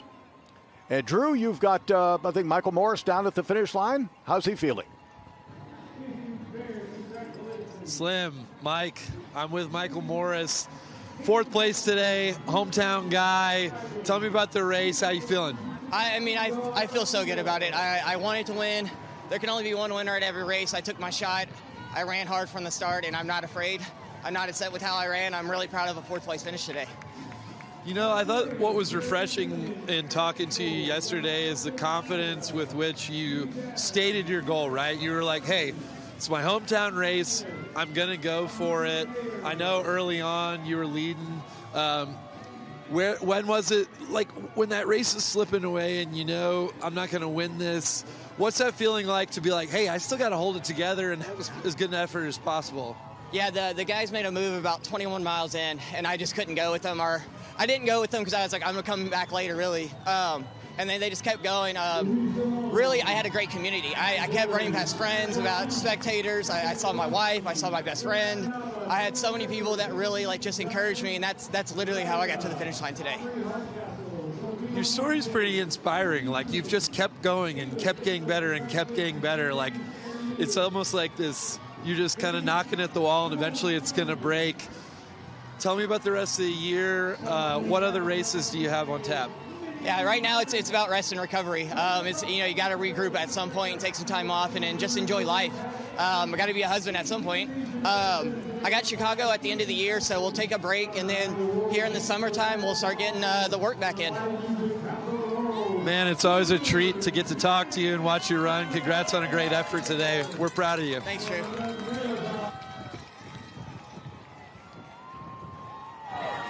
Excellent performance from Michael Slim Morris. Bat City Track Club, Eastside Beer Runners, the Morning Joes. He's a pillar of the Austin running community, as you see so many of these runners finishing their half marathons here, as Janet Rono looks to kind of capitalize on this victory here. We're going to get a shot of Janet as she is preparing to make her way up 11th Street and finish this race off. She had a 3-minute lead. She hit 40K in 2:32.09, 6:19 pace. From 30 to 35K, she ran 5:57 pace. Not a surprise. Cesar Chavez is scorching fast. And right before we catch Janet's finish, we are going to send it down to Drew with George Anyacha. Third place, George Anyacha, former marathon champion here. Tell me how the race went today. Today, my body is not move. My body is not well. Just weren't feeling 100% today? Yeah. So you finished the marathon today. It may not be the first thing on your mind, but what's your next competition? I think next year I come back to defend the race. So I know you've won here in the past. You think there's a possibility you could win here in the future? My body for that 5 kilometer, I not move. So I am not well today, but I come back to 2026 to defend my marathon because I am a winner 2 times. Well, third place is pretty good, even on a day you weren't feeling 100%. So congratulations on an excellent effort. Thank you, because today there are competition. Today there are many competitions. There are around 5 guys. They are strong.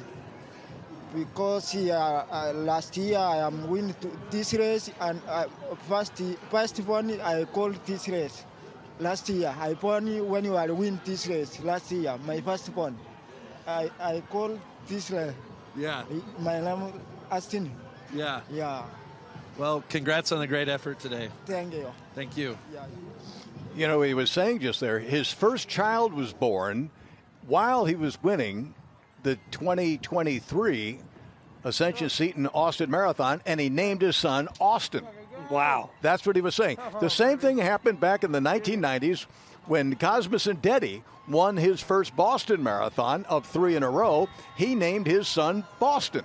Unbelievable. So there's a great tradition that goes on in Kenya when something very good happens in your life. You name your child after that very good thing. That is a very, very... Plus, Austin's a great name. It is. And we're going to catch Janet Rono, who's about to scale the final ascent on 11th Street here. And there is Janet, and there are so many people cheering for her down there. That's the final BPN Energy Zone. And Janet is just, she's going to tackle this 11th Street hill. After she tackles the 11th Street hill, it is smooth sailing down to Congress Avenue, where she will finish. We will get an interview with her, but more importantly, she will be several $1,000s richer.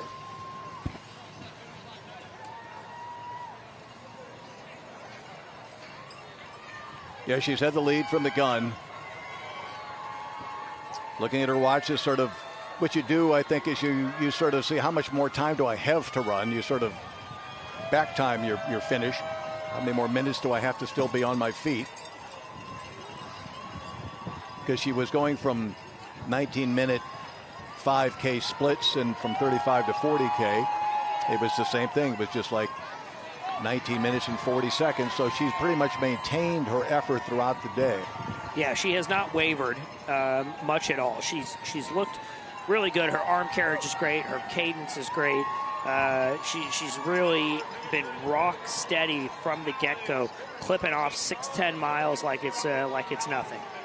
Yeah, and she did essentially have men to climb the entire way, so that was good. That was in her advantage. She has, and a little bit of no woman's land right now. She's kind of dropped most of the guys that she had with her for the first 35K, but it's almost nice in a way. You're totally by yourself. It's just a few minutes of running left. She's going to get to the top of this hill here in just a second, or start ascending this hill in just a second, and we're going to get a shot of Janet Rono's last couple of minutes of running. She's averaged 6:08 for the entire distance through 40 kilometers.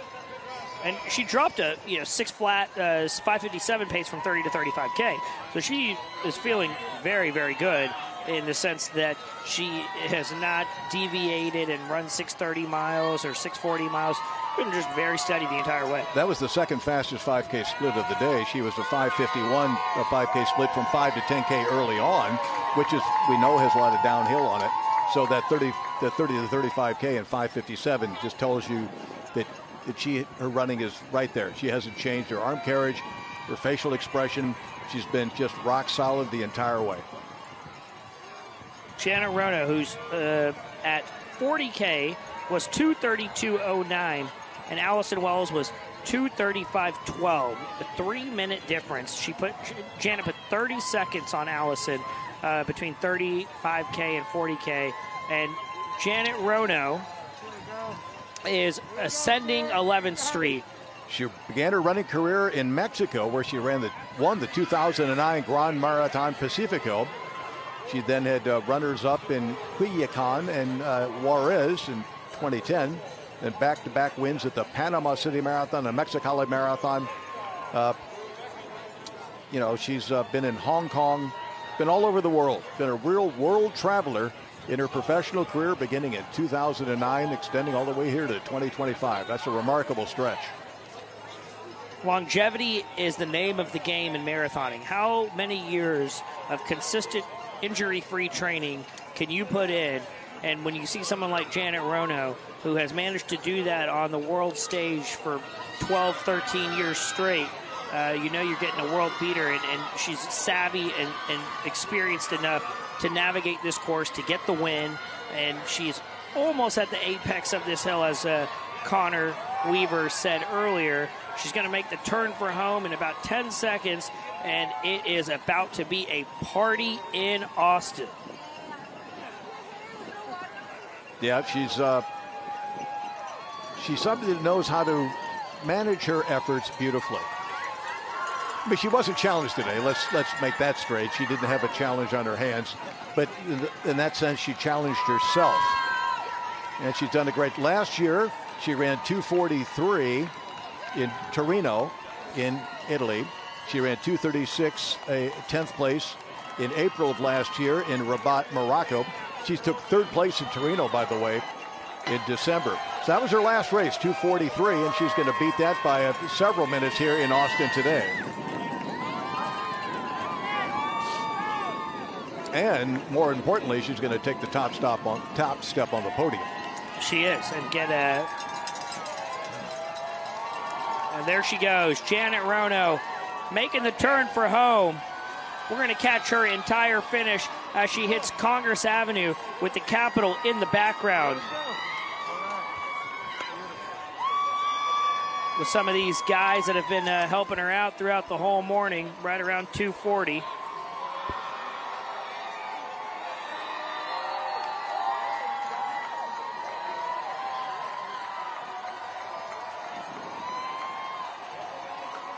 She's won at least 7 or 8 marathons that I can count. And she's going to add another one here in Austin, Texas, as she comes to the line in just over 2 hours, 41 minutes, 2:41.05 unofficially for the winner, Janet Rono from Kenya. She is your 2025 Ascension Seton Austin Marathon champion. Everybody at home should be giving a big round of applause for Janet Rono. That was an excellent, commanding performance from the moment the gong was shot off all the way for over 42 kilometers. Janet Rono led every single step of the way, and her official time is 2:41.07. 07. As we get a live shot there of Janet Rono.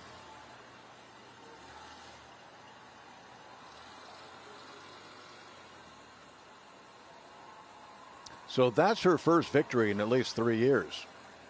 Because in 2024, she was 3rd in Torino and also 10th in Rabat.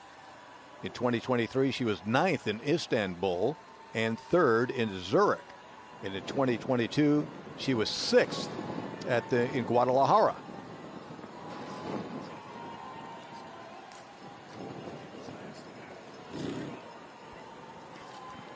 And just to give you guys an update, what's happening around the rest of the running world, today in Barcelona, Jacob Kiplimo from Uganda set a new world record in the half marathon, running an extraordinarily 56:42. 56:42, that is 4:19 per mile. Sub 4:20 per mile in the half marathon. Unbelievable. Jacob Kiplimo, of course, a true killer at the very super elite level in men's distance running, 56:42, a new world record this morning in Barcelona. And we're gonna send it down to Drew Butler, who's got Adam Bowman from Ascension Seton with us. Adam, it's time for our annual conversation. I think you and I are probably on 4 or 5 of this. Yeah. Adam Bauman with Ascension Seton, the VP of Orthopedics and Sports for Ascension. Ascension is the title sponsor of this event. Yeah. Tell me about how you guys probably have a lot of opportunities to sponsor events. Why Austin Marathon, and how does this event kind of fit into your overall picture? Yeah, first of all, it's Austin. What a great city to be able to run a fantastic half marathon, full marathon. This is our 8th year supporting the Austin Marathon. And to be the title sponsor, it is special. It's the one time of the year we get to brand Ascension Seton, Dell Children's, our service lines all over the city. So, what a great opportunity. From why we do it, health, wellness, lifestyle, that really is important for me personally and what my personal goals are from a professional perspective, but also as an organization, we really want to make sure we're supporting a vibrant community that just wants to be active.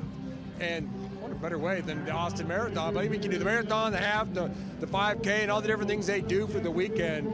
It's just a great way to support an active lifestyle. So we're honored to be part of it. So tell us about some of the different things you guys do in terms of your partnership with High Five and the Austin Marathon. I know there's a lot of synergy between the organizations, but how is it activated throughout the Austin community? High Five does a great job of just activating running year-round. So they've got their Run Austin brand that they do, so they sponsor a lot of community activities and year-round from a running perspective. But the whole couple weeks really leading up, they have all these group runs. On Friday, they had a shakeout run. So it's fun to be able to help kick that off as well. So they just do a nice job at just making something that people have trained really hard for, and to make it fun. Go out and just have a great time. We've got a great medical team. You get in a situation, we're going to take care of you. But at the end of the day, it's just go out there and enjoy it and enjoy the run and see the community and see the city. So y'all are focused on making people stay active and be active. Yeah. What are some of the ways that you guys are encouraging folks to do that? With our event medicine team, we cover over 2,000 events a year. So whether it's concerts or motorsports, running is a really big area for us. We also support the Cap City Triathlon. So, we want to make sure that we're supporting a variety of activities, because not everyone's a runner. Not everyone's a cyclist. Some people like to swim. So being able to really make sure that we have the resources, but also the team and the energy to make sure that any athlete, we're going to meet you and we're going to be out there. We're going to make sure that you have a great time and that you're safe and that you're taken care of throughout the entire event, year-round, regardless of what your interests are. So we're excited to be a part of that. Events like this don't happen without sponsors like y'all, so Sure. It's awesome that you guys are a part of this event, and look forward to talking with you in years to come. Yeah, we'll see you this same time next year. Looking forward to it. Good to see you. Thanks, Adam. Take care. And we're back. We just, Allison Wells finished second. She was just a couple minutes behind Janet Rono. She officially finished in 2:44.21, which is a little bit over 3 minutes behind her. Her last 5K was 6:43 pace. She averaged 6:17 for the whole thing. Give it up for Allison Wells at home, second place, right behind Janet Rono. It's a beautiful morning. I know we got a lot of people at home watching.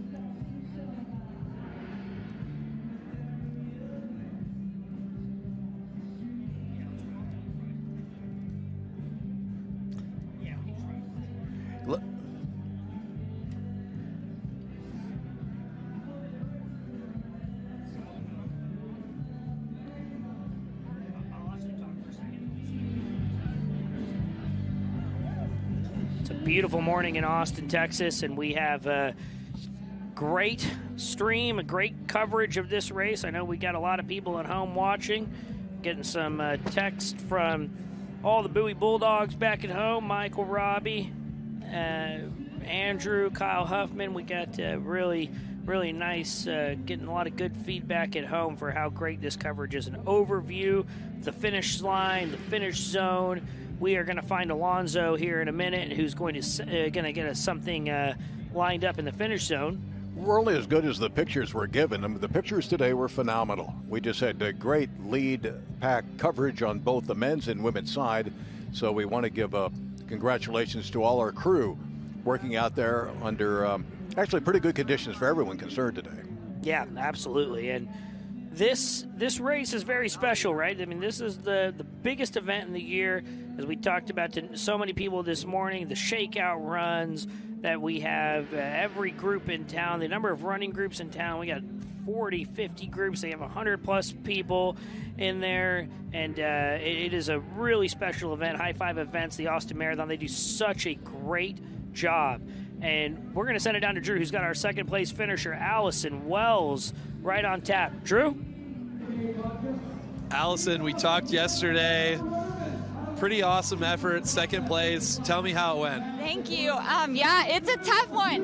There's a lot of really big hills, really big rollers. But, I just stayed patient at the beginning and, held effort on the hills, just focused on what I had practiced during training and, feeling it out. That's what my coaches and I had talked about yesterday. And so it paid off. What would you say the hardest, single moment that you had today was?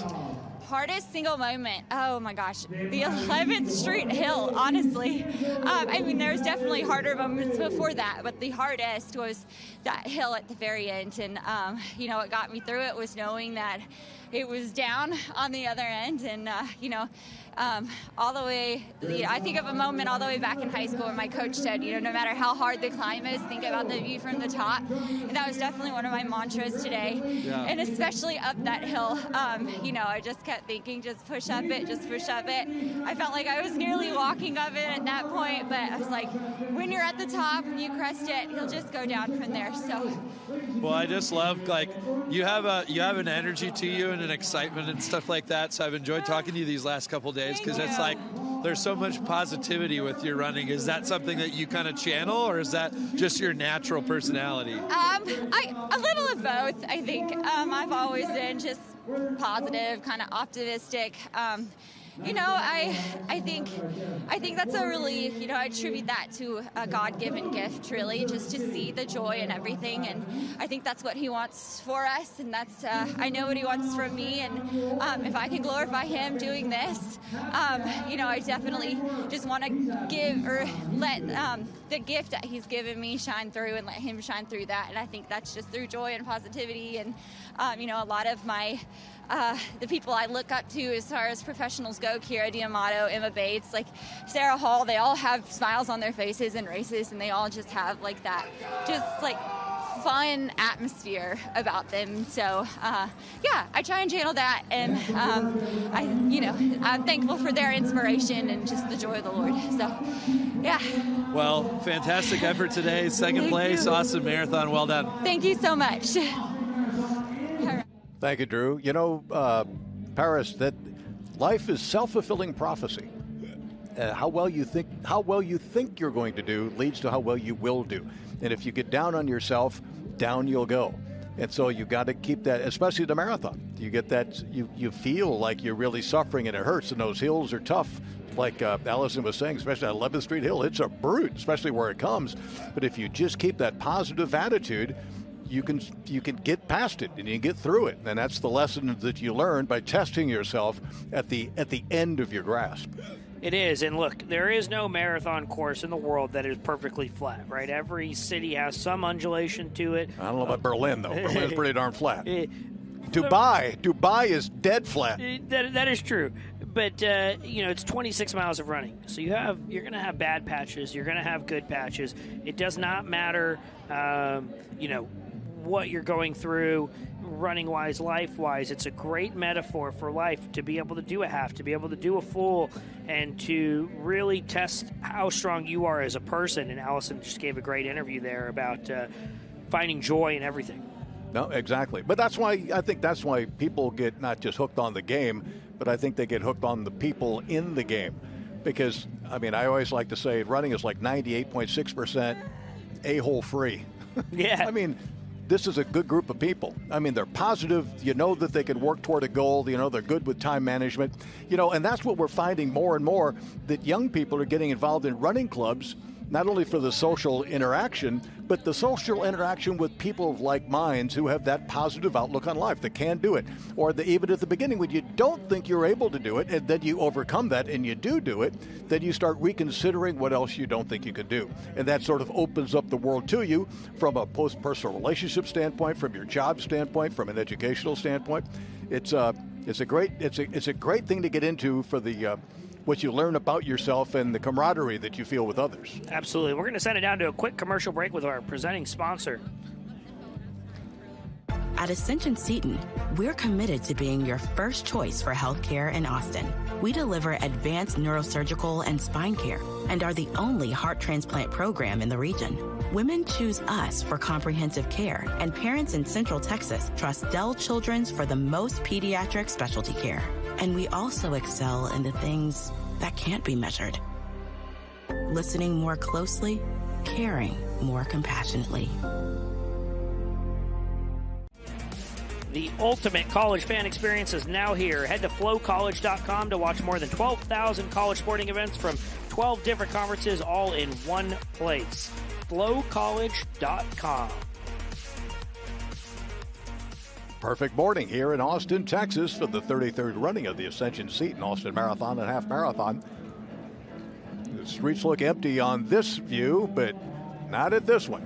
No, just about 2.5 hours ago, we just saw 23,000 people take off from Congress Avenue and made their way south on South Congress, weaved their way around the city, and you're seeing all kinds of finishers in the full, the half, the biggest full marathon they've ever had, sold out half, over 3,000 in the 5K.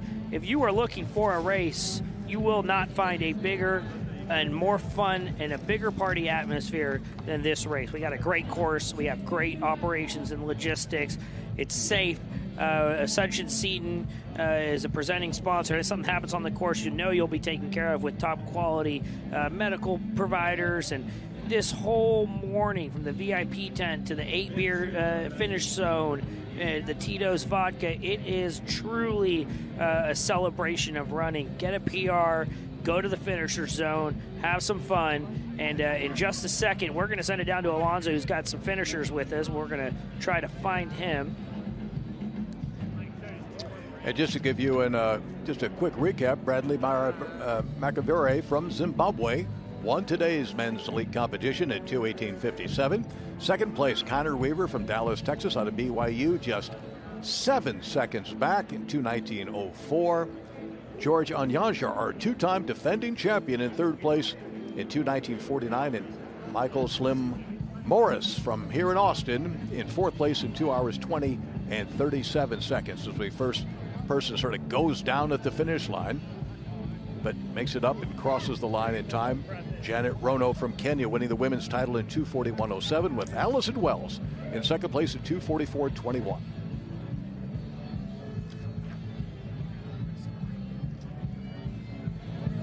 Approaching the three-hour mark in both the marathon and half marathon. A full 7,700 starters in today's marathon, a record number, 7,400 rather, in the marathon. 12,700 sold out in the half marathon. The 5K with 3,900 more runners today than there were last year. A record number, 23,100 in the 33rd running. Yeah, and the marathon is, the elite side of this thing, this 218 guys, these 240 women. That is one component. There are also, to Tony's point, 23,000 other finishers who have great stories and are excited about being on the streets of Austin. Drew Butler spoke with one of them yesterday, Marissa Weinfeld. live from the Bright Lights. I'm here with Marissa Weinfeld. Get that right? Yeah. Now we got to make sure we get the last names right. Former UT runner. You're doing the half marathon tomorrow, coming off the San Antonio Marathon in December. Tell us what it's like as a UT runner, as someone who lives here in Austin. Tell us what it's like to be able to do a hometown race. I think running a hometown race is really special because I run on these roads every day, so I'm used to kind of going up South Congress. Like, a lot of people think that's a really large hill, but I've done it so many times, so I'm comfortable with it. And one of the benefits is that I've done all of my long runs on the actual course, so I've seen it many times, and I really enjoy running around the city. So you were telling me before we got started that you're involved with the running community here. That'll be a big part of going through a race, locally tomorrow. You're going to see a lot of familiar faces. Tell us some of the groups you're involved in and what it means to be able to perform, in front of them and with them. I run with Raw Running every Tuesday night, and they have really good workouts, distance-based workouts, which have definitely gotten me in shape. So I know when I pass that aid station where Raw Running is stationed, I'll get definitely a boost from them. Looking out for them for sure. I also have a bunch of coworkers that I'm going to look out for on the line. I work for Whole Foods Market, which is also just like an active community. So there's a bunch of people there that I like to run with, and they'll be on the course, and some will be cheering. So I'm going to look for them too. So it sounds like you're going to have a crew out there tomorrow. What's your goal for the race? My goal is, one, to have fun. Since I just ran the San Antonio Marathon, I'm kind of coming off of a break and doing a build-up right now. So I'm not really looking to hit a huge PR, just kind of have fun. I have kind of like an A goal and a B goal. My A goal, if I have a good day, I would like to run sub 130, and then my B goal is sub 135. Okay. Good goals. Final question. You work for Whole Foods. You're in your hometown. What's a go-to meal after a half marathon in Austin? After a half marathon, I, like every runner should, I prioritize protein and carbs. So I try to drink like a protein shake, like those protein chocolate milks are really good. And then I eat like some crackers or something to get carbs in. That's kind of my go-to. Nice. Well, best of luck tomorrow. We'll be looking for you at the finish line, and hope it goes well. Thank you. That's hardly comfort food. Crackers. Former UT runner, just another one of the great Austin stories, having a lot of fun on these streets, getting ready for other races, using the Austin Marathon as a great build-up. We're going to send it down to Drew Butler, who's got our third place marathon finisher in just a second. We will find that person, and we will get them squared away with Drew. Well, we could tell you now it's Emma Dowd, who ran 2:58.14. That's who got third place. Yeah, and at 40K, Emma was actually in fourth behind Christine Ramsey Hardy. She was down about 15 seconds. So her last 5K there was, kind of overtook Christine Hardy, who looks to be finishing here in just a minute. Maybe had a little bit of trouble there at the end. As you can see, a number of people just giving it their absolute all. Yeah, the mind basically takes the body where it doesn't want to go. It does, and you can see the jubilation on people's faces. And we're going to go ahead and get Drew Butler down there with Emma Dowd. Drew? All right. Third place today. Pretty impressive. Hometown race. Tell us how this went. It was awesome. It was, you couldn't have asked for a better day. It was kind of chilly, but now we've got some sun. Great crowd out there. A lot of people cheering. I had my family on the course and some homemade signs. So it was awesome. So you were telling me that you're looking forward to some tacos with your kids afterwards. How much does it help to run a race that you have like familiarity with the course, familiarity with the people who are going to be watching you, that kind of thing? Oh, I think it's everything. So much of running is joy and gratitude, and I think that when you run a hometown race, you see people you see places you love, and it really makes going the extra mile and makes the tough parts pretty good. As good as they could be. So hometown race, you spend some time recovering, maybe get some good meals, warm up a little bit. How does this set you up for the remainder of your 2025? What's your next competition beyond this? I'm not sure. I had this race on my radar, and so we'll see. But yeah. Congratulations on the fantastic effort. Go get warmed up and go give them a hug. I will. Thank you so much. Congrats. Thanks for being out here. Really well done. Thank you. Oh, and I need to toss this to Alonzo, who's in the beer garden, hopefully drinking beer. Alonzo here in the beer garden at the 8 Beer tent. I'm here with Blake. Blake, can you tell me a little bit about 8 Beer?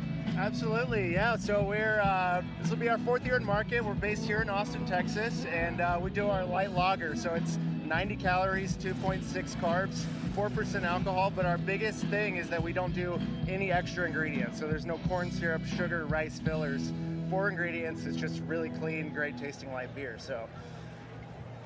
Yeah, I will say I've had many 8 beers. And frankly, I want one right now. So Blake, would you mind having a beer with me? Toast to the Austin Marathon, to 8 Beer, and to all the finishers out here. Cheers, y'all.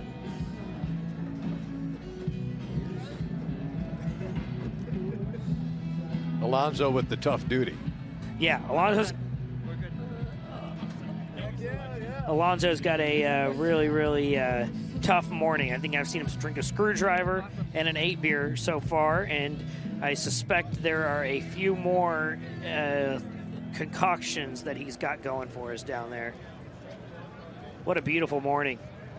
Just checking the weather app, and it's 42 degrees now. And not a movement of any of those trees. There is no wind. It is a fantastic morning to get a good PR on this half or full marathon course. I think Tony and I have done this event together for 8 years, and we've pretty much got perfect weather every single year. It's been the first couple of years we did it, we were in a accurate position down at the finish line outdoors, and it was a tad chilly just sitting around. That's why we're in studio now, and it's a much easier show. It is a much easier show. We got a number of things cooking. We got Ben DeWong, who attempted the marathon record with the San Antonio Spurs backing him while dribbling a basketball. He did not get it today. He gave it a really good, valiant effort, but Ben ended up dropping out, or somebody stole his ball somewhere around 40K. We have not confirmed exactly what happened there. He was on pace at 35K. He was clipping along 630 miles and then had a little mishap there. But it's a great effort, and it's really exciting that you don't see a lot of professional sports teams dip their toes into the running scene. So it is really cool that the Spurs got behind something like that. I can't believe he used the Austin course with its undulations to dribble a basketball. Keeping it, it's one thing to do a basketball dribbling on a flat course. Another thing to do it on downhills. Forget the uphills, a little bit easier. Downhill dribbling, you got to know where to put that dribble. Yeah, and he had been running many miles with this basketball. He was well equipped, as you can kind of see the Capitol in the foreground there, and all 23,000 of these finishers are crossing the line at the 2025 Ascension Seton Austin Marathon. It has been quite a morning, and we're going to toss it over to here and to this nice little clip we've got lined up for everybody. Hi, friends. Welcome to MLR All Access at the Half. I'm Stacey Pates, along with Mark Stabina. A new installment of 60 Seconds with Stacey and Stabby. We're trying something new. We're going to have our players try to decipher emoji puzzles. And for that, our guest today is from RFC LA. It is James Stokes. Hey, James. Welcome here. Yeah, Ebo's talked a lot about rules, and there was a lot of them. There's 7 versions of them. That is in there. 4 points. I don't need them. Our champion. Thank you, Kid. I'm here with Matt Pollack, world champion. No one has ever been the donkey toss world champion. How does it feel? All right, so I'm here. We're going to talk a little rugby in a second, but first and foremost, fellas, tell me how the race went today. You ran a half marathon. How'd it go?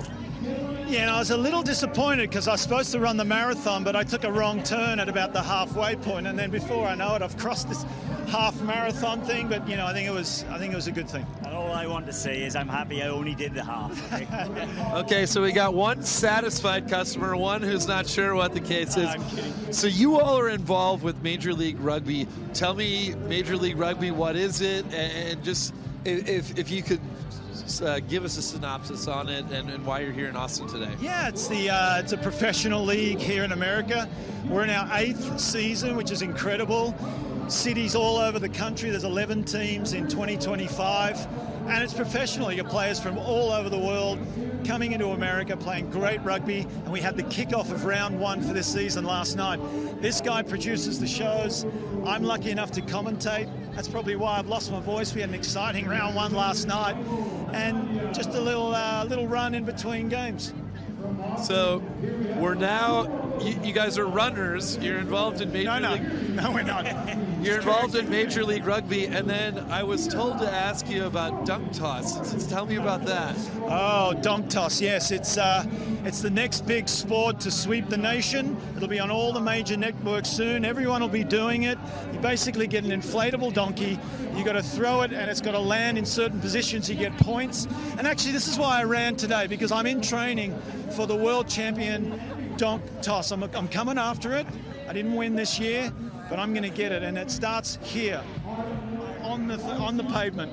Okay, he knows nothing about dunk toss. I have no idea what he's talking about. What are you coming after harder, the World Dunk Toss Championship or the margarita after the race? Well, they kind of go hand in hand. So I can't be the world champion at dunk toss without margaritas. That's my fuel. It warms me up. It kind of juices up and greases up the joints, and I think it's an essential part of dunk toss for sure. With salt on the rim, of course. Salt or tahini, whatever you got. I like tahini. You're right. Yeah, there we go. Either or. We are in Central South Texas. Correct. So. Yeah. Well, guys, thanks for taking some time to talk to us, and enjoy those margaritas. Can't wait. Thanks Cheers. for having us. Takes all kinds. Yeah, that's awesome. And we are going to air a couple of commercials here from some of our sponsors, 8 Beer, BPN, some of the many fantastic partners of the Austin Marathon every year. What fulfills potential? It's not the glory, the finish lines, the accolades. It's the promise to never stop. A commitment to the journey. Putting belief in front of ability. Whatever it takes. We are here to remind you, there is more to your potential. Fuel it.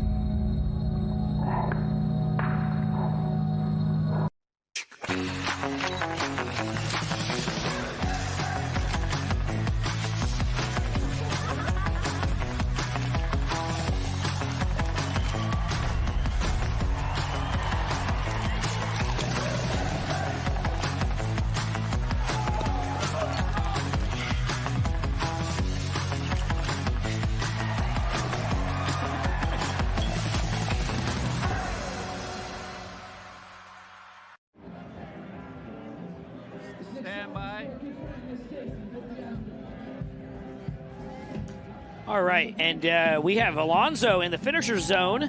I think there's he's had a screwdriver so far. He's had an 8 beer. I don't know what he's got lined up next. Alonso.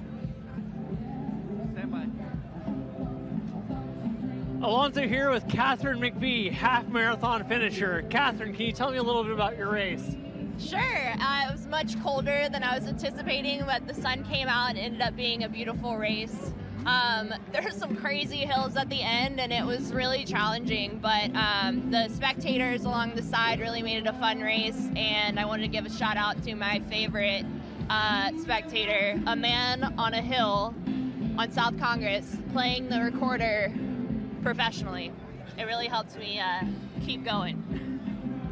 Catherine, you told me you lived here in Austin for, I believe, around 10 years now. Is this your first time running the race? This is my first time running the Austin half. I have run the 3M, or I think it's now called the International, something like that. Yeah. I feel far more able to walk after this run than the last one.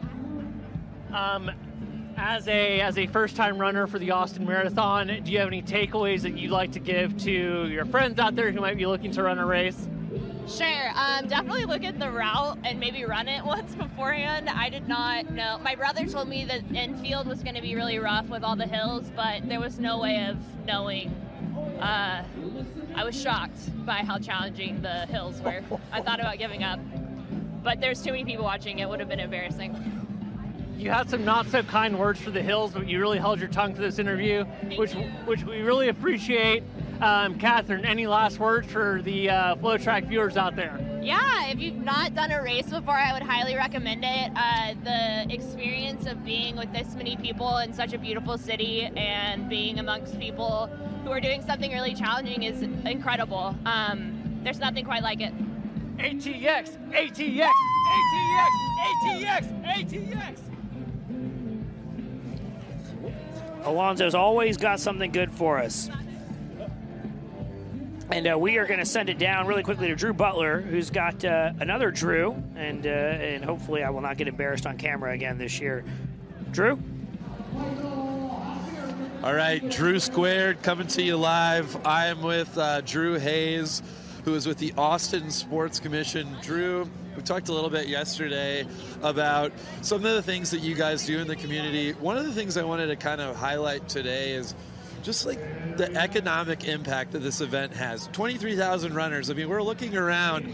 You can't find a parking spot anywhere. Tell me a little bit about kind of the nitty-gritty of just the amount of economic impact that this race has in the community. Yeah, Drew, $62 million is what's projected by the marathon today for economic impact on the city of Austin this weekend. That's people at, our bars, restaurants, attractions, staying in our hotels, coming to spend a week in Austin to give back to some of our local businesses. So this is definitely one of our key events, and we can't be more proud of the outcome and the 23,000 people here running today. Yeah, it's pretty unbelievable.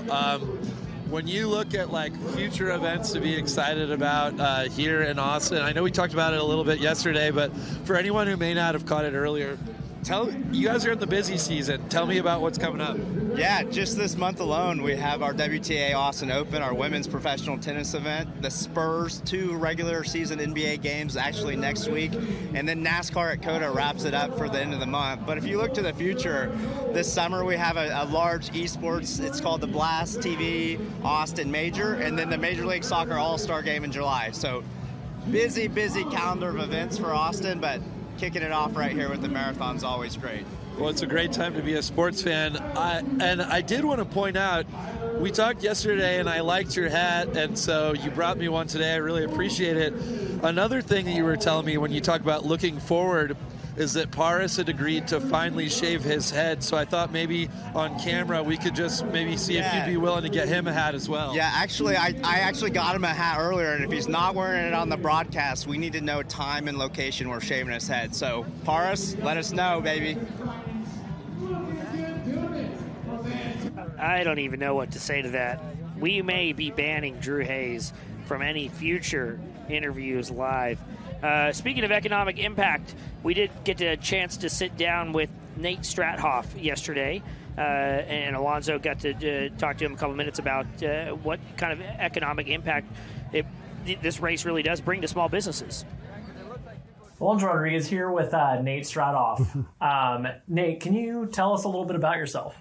Hey, Alonzo. Yeah, my wife Leanne and I moved here back in 2019, and we've ran the Austin half or full every year since we moved here. It's one of our favorite races. So I've seen you and your wife and all over Austin. You guys are a huge part of the running community here. But I got to ask, what brought you to Austin? So we came from Michigan, where it was just really cold and dark for us, and we were looking for a change from that. Cardio junkies who love to run, swim, bike, play golf, be outside at the park. No better place than Austin. So we actually bought the development rights for Another Broken Egg and moved here to serve up brunch and enjoy the outdoors. What is your favorite dish to have at Another Broken Egg? Ooh, well, okay, so it's a Louisiana-style brunch, so I'm talking grits, shrimp and grits, crab cakes, biscuits. We do all the traditionals as well, but probably our number one seller, one of my favorites, is a cinnamon roll French toast.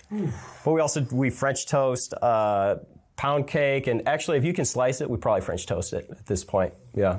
Oh, that is tasty. I have been to Another Broken Egg quite a few times, and I will say the food is incredible.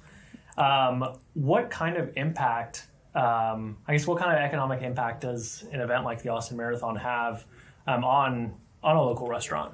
Wow, actually, so I just jumped out of the restaurant to come meet you today, and we are busy this week. It's amazing. Austin picks up basically marathon week as far as like you look at our sales trends, and it's kind of the kickoff to the busy season in Austin, Texas, and we love it. Race day, like come Sunday after the race, you'll see the medals and everything throughout the cafe. So really appreciate having such a huge race in town. Helps us out.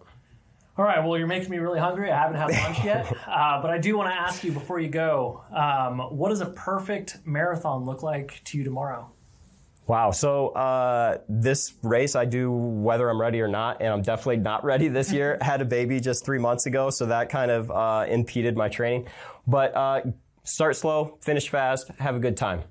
Well, congratulations on the baby, and yeah, we're looking forward to seeing you crush it tomorrow. Thanks, though. Appreciate it. Yeah, it's really awesome how much economic impact one event can bring. Tony can talk about this all day long, but these races, it's not just the 23,000 participants. It's the 100,000 family members.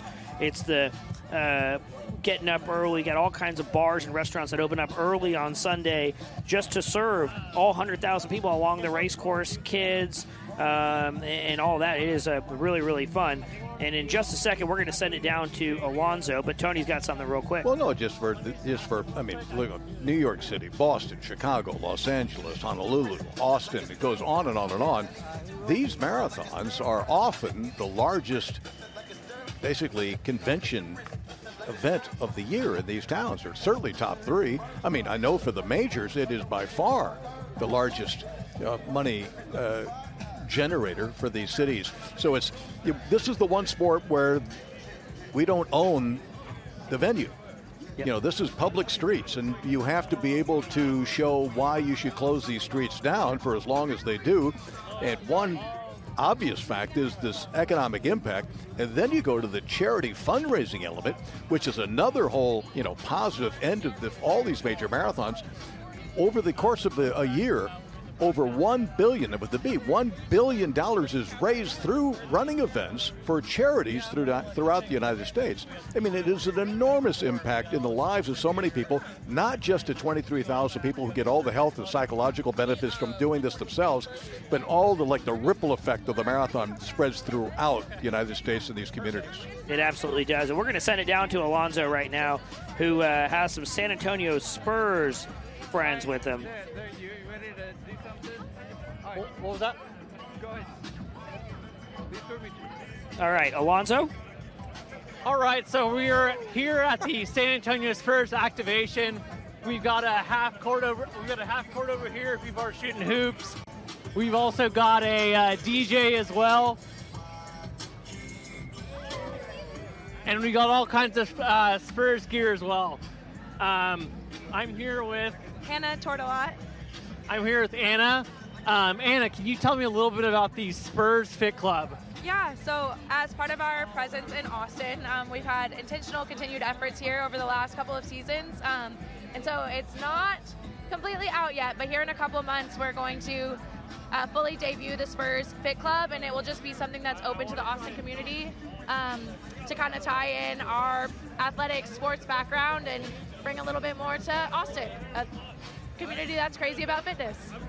Yeah, and I know next week y'all have something called the I-35 series. Can you tell me a little bit about that? Yeah. So right now, we're actually kicking off Spurs Week. This is our third annual Spurs Week, kicking off this morning at the marathon. So we'll have activations that are free and open to the public all week that lead up to the I-35 series games. So quick trip up I-35 from San Antonio here to Austin, and we'll be playing the Suns and the Detroit Pistons. We're really excited. As a lifelong Spurs fan, I'll tell you it is so big to me that I moved from San Antonio. Now I live in Austin. I lived in San Antonio my entire life, and to get to see the Spurs here in Austin is amazing. So thank you so much, and we're hyped about the I-35 series this year. Me too, yeah. Hopefully you can make it to the game. We're excited. I'll be there. Thank you. Alonzo. We have Drew Butler with the Director of Partnerships for High Five Events, Megan Frosto, with him right now at the finish line. Drew? Megan, you and I just did what could probably only be described as like an Irish jig. It's cold down here, but I think our hearts are warm. It's been a pretty unbelievable event. You're with High Five Events. High Five puts on the marathon, and we talked a little bit yesterday. What was your highlight of today? Crazy day, but what was your highlight? The highlight every year, you think it might change, but it's always this gorgeous finish line and watching every single person be able to accomplish their goal and their distance that they set for themselves, and just to see all the different people being able to finish, the smile on their face, they tried hard. It is Run Austin magic. So you guys have, it's a busy week. It's chaotic. Like, do you have a thing after putting on the marathon that's like your indulgence or the thing that you do to celebrate, like a job well done? A nap. No, I'm just kidding. We're going to celebrate by just taking in the rest of the Finish Line Festival and just know that everyone had a great time. The sun is shining. We have runners smiling, so it's been a good day. Beautiful day. Run Austin. Pretty great 2025 Austin Marathon. Absolutely. Always Run Austin. All right, and there are 23,000 runners finishing today. Amongst many of those, they all have great stories of how they got into the sport and how they're running. So we're going to send it down with Erica Predmore, and Drew Butler did a great interview, and we're going to wrap this show up shortly after. I am here with Erica Predmore. Erica, you are with the Commodore Run Club. Tell us a little bit about yourself, first-time marathoner. So tell us a little bit about you, your Austin life, and what got you to the start line coming up tomorrow. Yeah, absolutely. I've been running with Commodore Run Club for about 4 years now. Moved to Austin close to 5 years ago. And work in the food and beverage industry. I am the bar manager at Uptown Sports Club. And, just getting to run with Commodore, finding other people that are also in hospitality, health and wellness minded was just a really awesome way to build community in Austin and kind of just settle in. And I just never thought that running a marathon was anything that I could do. I enjoyed just, kind of going out for runs, and, I never had to train for anything. But being around other individuals that are doing that, seeing the mindset of ways it shapes and develops them, and just, it really inspired me to want to push myself to do something challenging. And so that's why I signed up for this marathon this year. Stick to a training plan, kind of have a little dedication and commitment to something so I can transfer that into my personal life as well. And so that's why I decided to run the marathon, just to really challenge myself. And also knowing that I had the support of Commodore and friends and family to do it really made it kind of an easy training cycle for me. Well, it takes a village. We were talking outside a little bit about your strategy around this difficult weather tomorrow. You work in food and beverage, you manage bar, hospitality, all that. Give me your ideal. So you're gonna gut it out tomorrow. It's a marathon. It's gonna be tough. Give me your ideal drink and meal after the race. How are you gonna recover and reward yourself once you're done? Well, ideal meal after the race is definitely a juicy hamburger from Uptown Sports Club, double meat, double cheese, have the best French fries in town with Aaron Franklin steak seasoning on there. And then for a beverage, we have a really awesome NA cocktail program over there. So definitely getting something refreshing and hydrating from there was going to be top choice for sure. Well, hope you have a great race tomorrow, and check out Uptown Sports Club for some beers and burgers after the race. Alonzo here with Cody King. Cody, can you tell me a little bit about yourself? From Austin, born here. I went to Anderson High. Growing up, played baseball until I had a knee surgery, then started playing golf. Won 2 city junior championships, and in 2011, I won the men's city championship. So had probably a 20-year competitive golf stint. And then life happened, kids, started slowing down on playing, and here I am about to run a half marathon. That's a heck of a journey. What led you into running? I mean, I feel like the idea of going from baseball to golf to then running is quite a journey. So what brought you here? Really just trying to get in shape was the first thing. I went and golfed with 3 buddies, and they were talking about running, and I said, "What's that?" I had to Google what running was. And I went the next day and tried, and I could only run 3 minutes straight, and that was last July. And then I got addicted. I just built from there, and this will be my 4th half marathon, and I'm down. I've beat my time each half marathon, so it's fun. I love it. So last July, as in July 24. 24. Yeah, it's been like 8 months of just running. Yeah. Jeez, and you've already done 4 half marathons? This will be my 4th. Yeah. Okay. I did the 3M a few weeks ago and did like a 2 hour, 5 minutes. So yeah, respectable, like average. Yeah, that's average awesome. guy. That's awesome. Well, as someone who, I guess 8 months into your running career, what advice would you give to people that are scared about doing it or want to try it but just aren't really kind of jumping in? Just get out there. I mean, you can just walk out your door and go. It's accessible for everyone, and I love it. It's addicting. Yeah. So you said you've run 4 or 3 half marathons now, with your 4th coming up. What's your goal for tomorrow?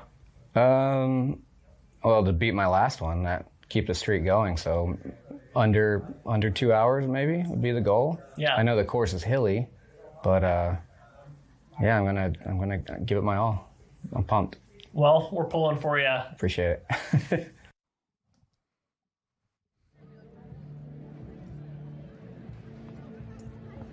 Great interview there with Cody King, one of the now runner, one of the formerly Austin men's golf city champions. Kind of running brings all kinds of people from all kinds of backgrounds, and that's really what we're seeing here in the running boom that we've experienced over the last few years. We're going to send it down to Drew, who has Jimbo Valadez, who has raised over $53,000 over the last month for a cause near and dear to his heart. Drew? All right, I am with James Jimbo Valadez. You've done Chicago, you've done New York, you finally did your hometown half marathon. So before full marathon.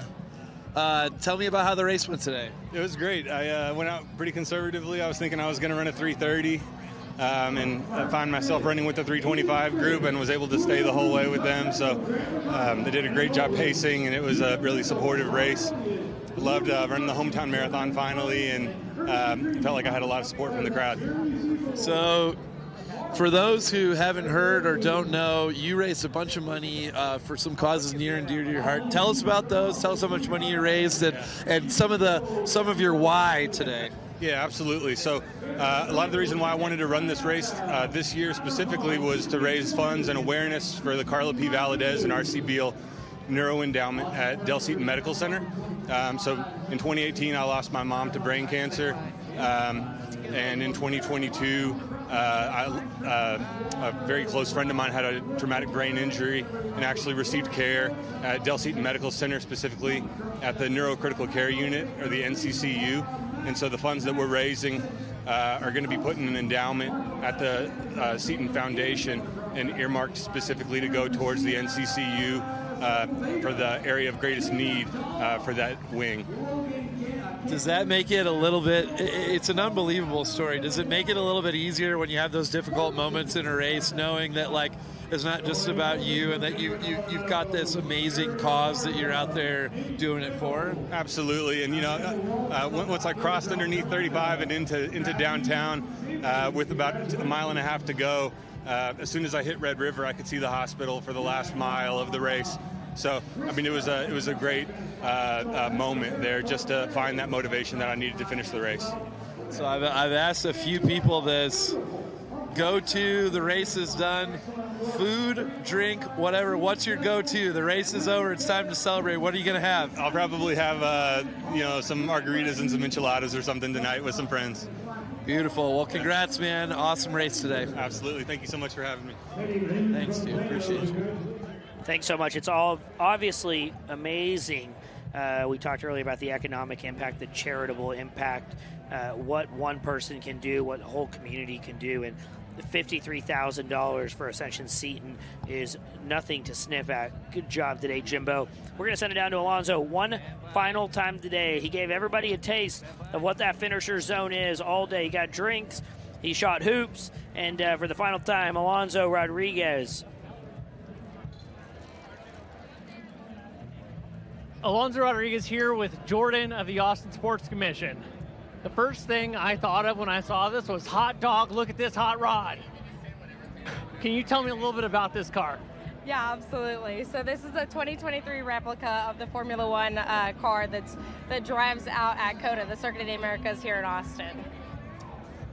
Yeah, it has become a rite of passage today for people to take a picture with this car. But Jordan, tell me a little bit about the Austin Sports Commission and what their mission is. So we essentially focus on sports tourism and bringing in sports such as the Austin Marathon and help focusing on bringing those groups in to get groups and people into Austin to help the economic impact and give back to our amazing city. And this weekend with 23,000 runners in Austin, it's really great to see the energy within Austin and in these streets. So we appreciate them being here. We just work with all of our sports to help bring them in. 4,000 more runners than they had last year. That is huge growth for an endurance event. Jordan, thank you so much. And the Austin Sports Commission brings the style. Thanks, Alonzo. Wow, that was awesome. It's been out to the Formula One track. It's really well done. The work the Sports Commission does in this city, including supporting the marathon, is fantastic. But that was a pretty electric morning. I mean, that men's race was the best actual race we have seen. Since 2023, when there were 4 moves made by Georgian Yansha and Joey Whalen in the last few kilometers. That was a dandy race as well. There were more passes today than the average F1 race, just so you know. That's part of what those old fat cars are not doing, is that one guy just dominates. And anyway, that's a whole different story. But there are 23,000 stories today in the capital city, but up front, you did have great racing on the men's side and a dominating performance on the women's side.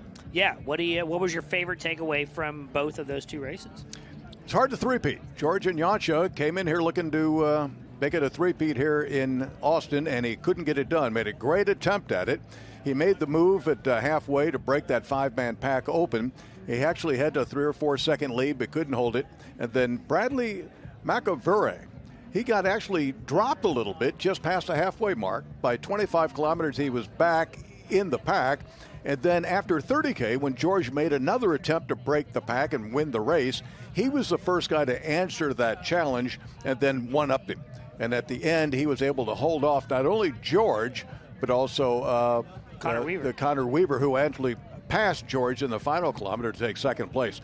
But we had a 5-man pack, 4 guys finished all within 30 or 40 seconds of one another. So great competition here on the streets of Austin, Texas today on the men's side at 23,000. Great stories.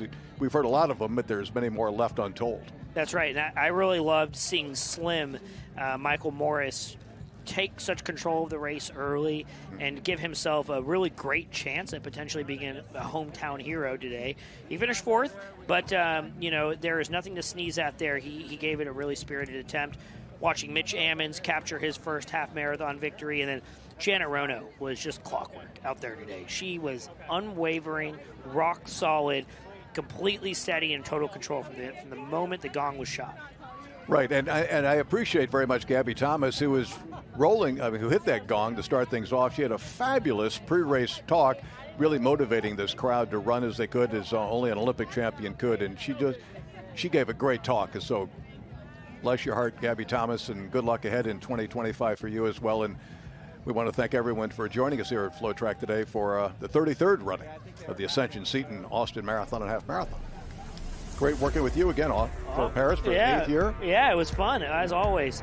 Thanks, everyone, for tuning in at home, and we hope you enjoyed the coverage. Signing off, Paris Shaw and Tony Revis. Have a fantastic day.